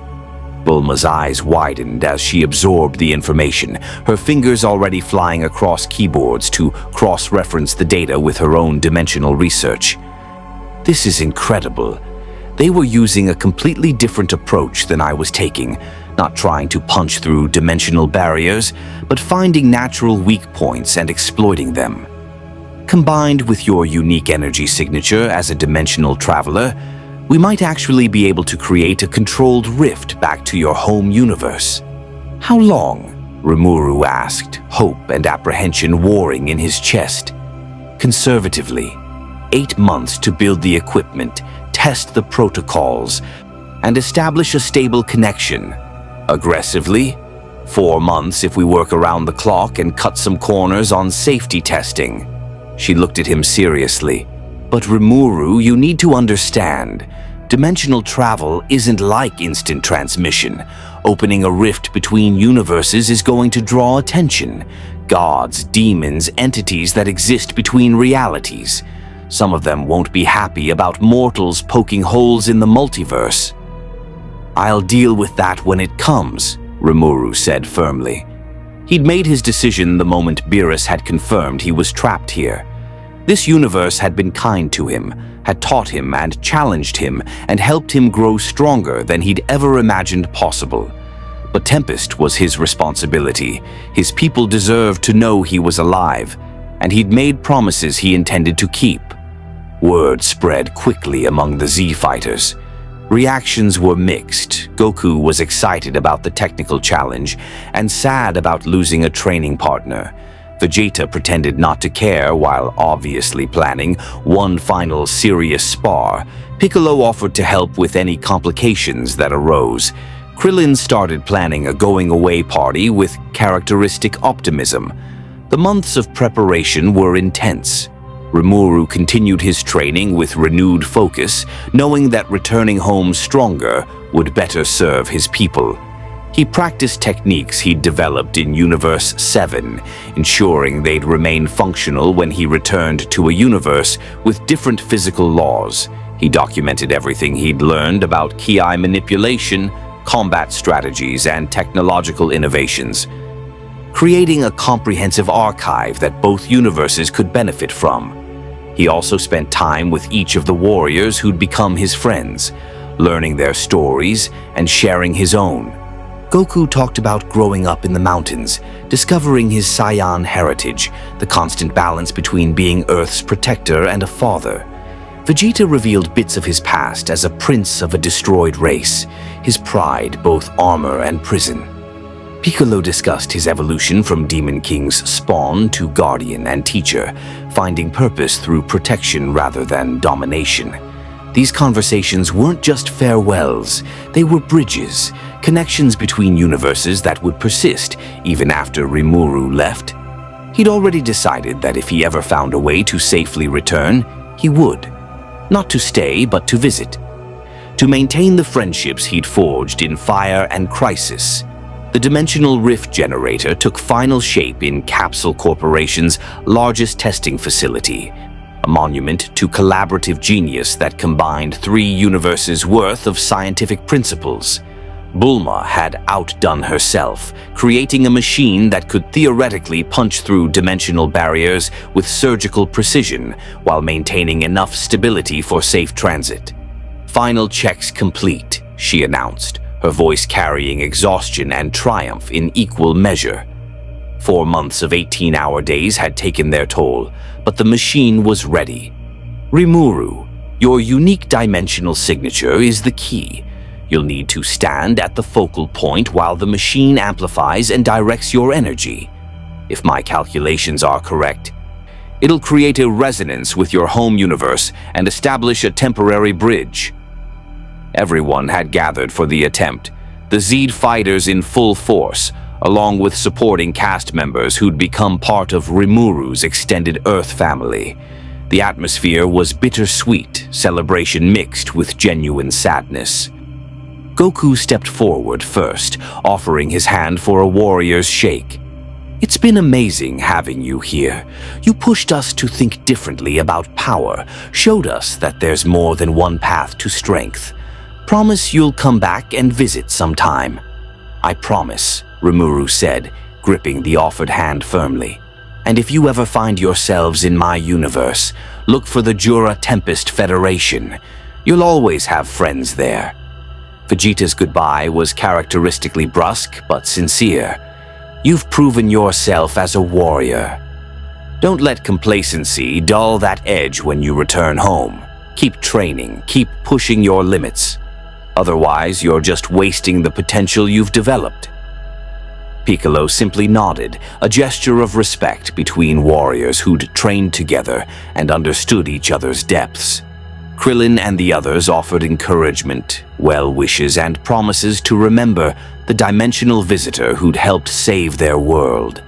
Bulma hugged him tightly, her scientific composure cracking for a moment.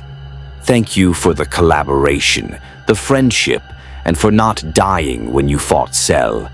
That would have been really inconvenient after all the scanning data I collected. Rimuru laughed, returning the embrace. Thank you for everything. The technology, the patience, the willingness to believe I wasn't a threat despite every reason to be suspicious. You've all been incredible. He took his position at the machine's focal point, feeling the equipment begin to hum with accumulated power. His own energy rose in response, Kai and magic swirling together in the hybrid signature he'd perfected over months of training. The air began to shimmer, reality itself thinning as dimensional barriers weakened. Initiating rift generation in 3, 2, 1. The world tore open. Not violently, but with a sound like silk ripping, reality parting to reveal the swirling chaos of interdimensional space. And beyond that chaos, Rimuru could sense it. The familiar feel of his home universe, the specific magical resonance of the Jura forest, the unique energy signatures of his people going about their lives. It's working, Bulma's voice carried over the machine's roar. The bridge is stable. You've got approximately 60 seconds before dimensional pressure forces it closed. Rimuru didn't waste time on lengthy goodbyes. He'd said what needed to be said. Instead, he looked back once at the warriors who'd become brothers in arms, nodded his gratitude, and stepped toward the rift. Then stopped. Something was coming through from the other side. Multiple somethings, actually. Energy signatures he recognized intimately. Benimaru, Saiyan, Shuna, and more of his closest companions, their auras flaring with combat-ready intensity as they emerged through the rift into Universe 7. Lord Rimuru, Benimaru's voice carried 6 months of worry, relief, and barely suppressed violence. The Oni warrior's eyes swept across the assembled Z fighters, flames already kindling around his fists. We've been searching everywhere for you. When the spatial distortion hit and you disappeared, we thought... He cut himself off, focusing on more immediate concerns. Are you being held captive? Are these enemies? The situation was spiraling toward violence with terrifying speed. Rimuru could see it happening, his protective subordinates misreading the situation, the Z fighters responding to perceived threats.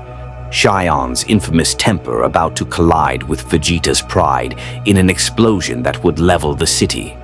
Stand down, Rimuru commanded, his voice carrying the absolute authority of a demon lord who'd commanded armies. Everyone, stand down immediately. These people are my friends and allies. They helped me survive, trained me, and worked to get me home safely. The tension didn't fully dissolve, but it eased enough to prevent immediate combat. Shuna, always the diplomatic one, stepped forward and bowed formally. Please forgive our aggressive entrance. We've been desperately seeking Lord Rimuru for 6 months. His sudden disappearance left our nation vulnerable, and his people worried. We meant no disrespect to his hosts. Goku, bless his straightforward nature, just laughed and waved off the concern. No problem, I get it.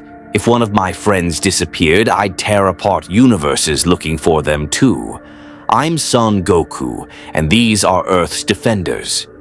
Rimuru's been amazing while he was here, helped us stop a major threat, and became a real part of the team. The introductions proceeded with surreal casualness given the circumstances. Demon lords and Oni warriors meeting Saiyans and Namekians, 2 universes worth of impossible beings engaging in polite conversation while standing beside a machine that was ripping holes in reality. Bulma, ever the scientist, was already scanning Rimuru's companions with undisguised fascination. Incredible. Your subordinates register energy signatures similar to yours, but with distinct variations. The red-haired one reads as living flame. The purple-haired woman has spatial distortion properties and, oh my god, is that one made of actual primordial darkness? That's Diablo, Rimuru confirmed, noting his most powerful subordinate had indeed followed through the rift despite the obvious danger. And yes, he's a primordial demon. Don't worry, he's completely loyal and won't cause problems unless provoked. 30 seconds until rift collapse, the machine's automated system warned. Reality reasserted itself with uncomfortable urgency. Rimuru had to choose, return home now with his companions, or risk the rift closing and losing this chance potentially forever. But looking at the Z fighters, at the friendships he'd forged and the growth he'd achieved, he realized the choice was already made. This wasn't goodbye. It was farewell for now. I need to return to my people. But this isn't the end. Once I've stabilized things in Tempest, I'll work on establishing a more permanent connection between our universes. There's too much both worlds could learn from each other to let this be the only bridge we ever build. We'll keep the research data, Bulma promised. And if you ever need help or just want to visit, send a signal. We'll figure out how to respond. Rimuru nodded, gathering his companions and stepping toward the rift. At the threshold, he paused and looked back one final time. Thank you for everything. You showed me that strength isn't just about power. It's about the people you protect and the bonds you forge. I won't forget that. Don't forget to keep training either, Goku called out. Next time we meet, I want to see how much stronger you've gotten. I'll hold you to that, Rimuru promised. Then he stepped through the rift, his companions following close behind, and returned to a universe that ran on magic instead of Kai, where he was a leader rather than a student, where new challenges and familiar faces awaited. The rift sealed behind them with a sound like thunder, reality repairing itself and leaving only the faintest scar where dimensions had touched. In Capsule Corporation's laboratory, the Z-Fighter stood in silence for a moment, processing what had just happened. Finally, Piccolo spoke what they were all thinking. That was probably the strangest 6 months of our lives, and considering our history, that's saying something. Yeah, Goku agreed, grinning despite everything. But it was pretty awesome, right? Can't wait to see what happens next time our universes cross paths. Vegeta scoffed, already turning toward the training rooms. Next time? There won't be a next time. Dimensional travel is too unpredictable, too dangerous. That slime got lucky to survive once. He won't risk. A small spatial distortion appeared in the air, no larger than a coin. Through it, Rimuru's voice carried clearly. Testing communication beacon. If you can hear this, respond on this frequency. I'm not letting 6 months of friendship end just because we're in different universes now. Bulma's laughter was delighted as she grabbed the nearest communicator and began adjusting frequencies. I stand corrected. This is definitely not the end of interdimensional shenanigans. Universe 7 just made its first official contact with an external reality. The cosmic implications alone are going to keep me busy for years. And somehow that felt exactly right. Rimuru Tempest had arrived in Universe 7 as a lost visitor, fought alongside its heroes, and left as a friend with a standing invitation to return. The multiverse was vast, filled with infinite possibilities and dangers, but also with connections that transcended dimensional boundaries. Cell had been defeated. The Red Ribbon Army was destroyed. Earth was safe. And somewhere in another universe, a demon lord was returning to his people with new knowledge, new techniques, and stories of a world where warriors could shatter planets and still find time to share meals with friends. The adventure wasn't ending. It was just expanding across multiple realities. Rimuru emerged from the rift into the familiar embrace of Tempest, where 6 months of frantic searching had left his nation on edge but functioning. His subordinates crowded around him with questions, relief, and barely suppressed chaos. Saiyan immediately started planning a feast large enough to feed 3 nations. Benimaru demanded a full tactical briefing, and Diablo simply bowed with satisfaction at having successfully located his master. But even as he reassured his people and resumed his duties as Chancellor, Rimuru found his thoughts drifting back to Universe 7. To Goku's infectious enthusiasm for battle, Vegeta's uncompromising drive for improvement, Piccolo's wisdom earned through hard experience, Bulma's brilliant scientific mind, to a world where power flowed freely to those brave enough to chase it, where gods walked among mortals, and where friendship was forged in the crucible of shared apocalypse. He'd learned invaluable lessons during his interdimensional exile, Kai manipulation techniques that he was already integrating with his existing abilities, combat strategies refined against opponents whose raw power dwarfed anything in his home universe, the understanding that strength alone meant nothing without the will to protect what mattered. More importantly, he'd proven something to himself. Rimuru Tempest could thrive anywhere, in any universe, against any odds. Whether facing demon lords or bio-androids, whether wielding magic or Kai, whether leading a monster nation or fighting alongside Earth's defenders, he adapted, evolved, and emerged stronger. The communication beacon he'd established with Universe 7 remained active, a thin thread connecting realities, weekly check-ins with Bulma to share research data, occasional sparring sessions with Goku transmitted through dimensional viewing screens that made both universes' scientists weep with jealousy. Even Vegeta had grudgingly agreed to provide ongoing combat instruction, though he couched it in terms of not letting his investment in training go to waste. 3 months after his return, as Rimuru stood on Tempest's walls, watching the sunset paint his nation in golden light, Raphael delivered an update. Dimensional rift generation technology successfully adapted to local magical principles. Stable portal to Universe 7, achievable with 87% confidence. Estimated power requirements, high but manageable. Recommendation: establish permanent gate structure for ongoing cultural and technological exchange. Rimuru smiled. Universe 7 had taught him that boundaries, whether dimensional, cultural, or personal, existed to be crossed by those brave enough to try. He'd returned home stronger, wiser, and with allies spanning multiple realities. The future held infinite possibilities, and he intended to explore everyone. Somewhere in Universe 7, Goku probably sensed his thoughts and grinned, already imagining their next sparring match.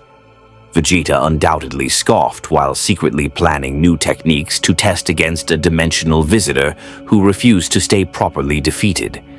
And Bulma was absolutely designing improvements to their communication system, because if she was going to maintain cross-universal friendships, she'd do it with style and cutting-edge technology.